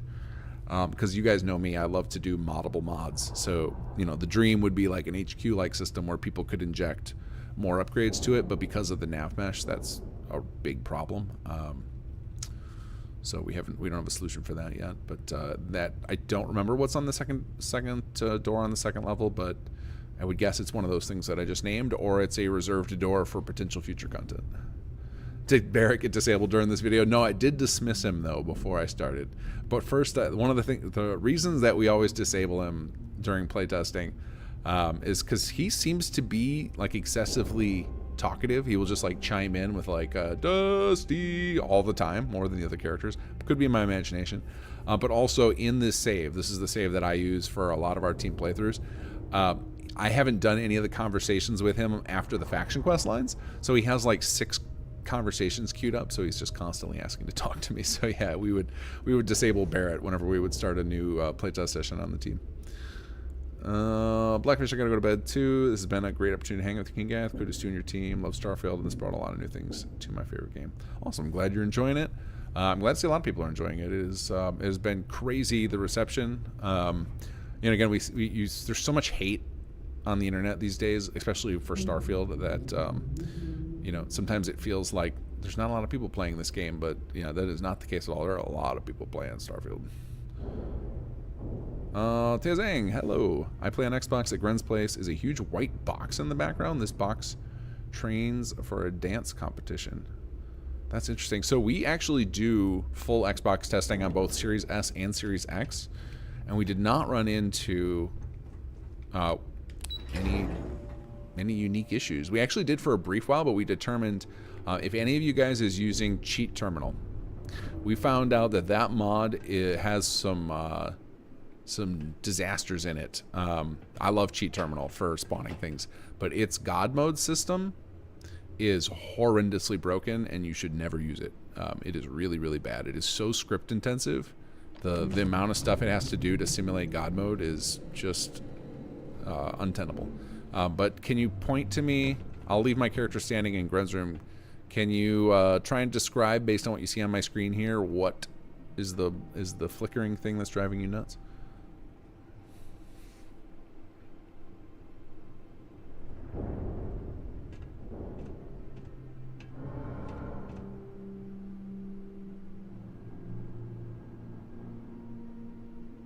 Thank you guys for joining me tonight. This has been fun to show this stuff because it's been, we've been working on it since November.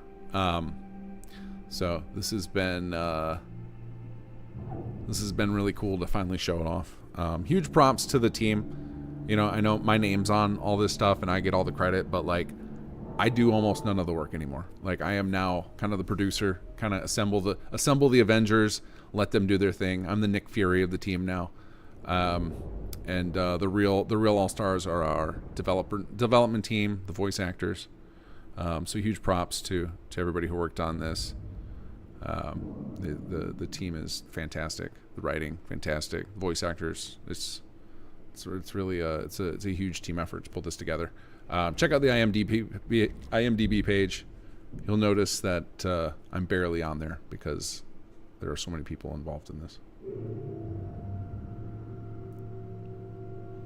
Kiradad's any idea how many downloads you've had so far? I do know exactly how many downloads we had, but I'm not allowed to say it. I could get kicked out of the program for talking about it because it's sales data for Bethesda, so it's like, I don't know, they keep it super private. They like, that was one of the things about the VC program, like you cannot talk about your sales numbers to anybody. Alexander, where's Gren's storage that he tells us to look into periodically? I mean, the only storage that Gren has that I know about is this one, the secure contraband storage. Are you joking about where he's always talking about, let me find my vacuum tape, that kind of stuff? Yeah, I don't know where that is. We have talked about in the future adding like apartments for all the characters here, like Torin and Gren and Harper. Like, where do they live? Even though it would be a pain to like have them use them, like something like Oblivion or Skyrim or Fallout, where people go to their bed every night, because it's really hard to tell what time of day it is in Starfield because it kind of always looks dark. So like, I think that's part of the reason Bethesda didn't do routines. It's just because it's like, it would kind of feel irritating. You'd be hitting the wait button all the time because you're like, I don't know what the hell time it is.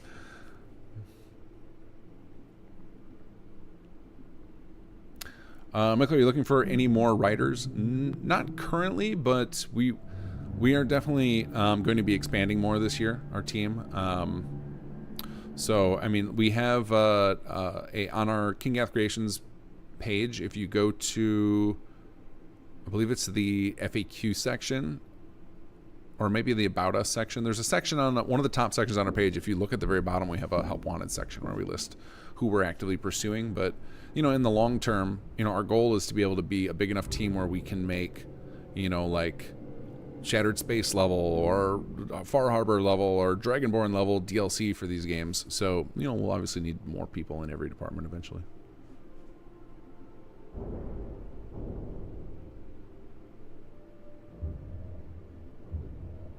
Watch through the windows. I have a huge white thing on the left.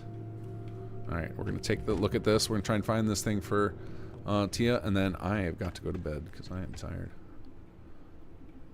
So the only thing I see on the left that's white would be these bits of light. But I'll take a look. We'll look around next time we test on Xbox. We actually do need to do a full playthrough test on Xbox to see if some of these reports about the procedural generation system are true. Because then Bethesda has a big fix to put out. But thank you guys for joining me tonight. I hope you guys enjoy Watchtower. If you haven't tried it out, and next time you're playing Starfield, consider it.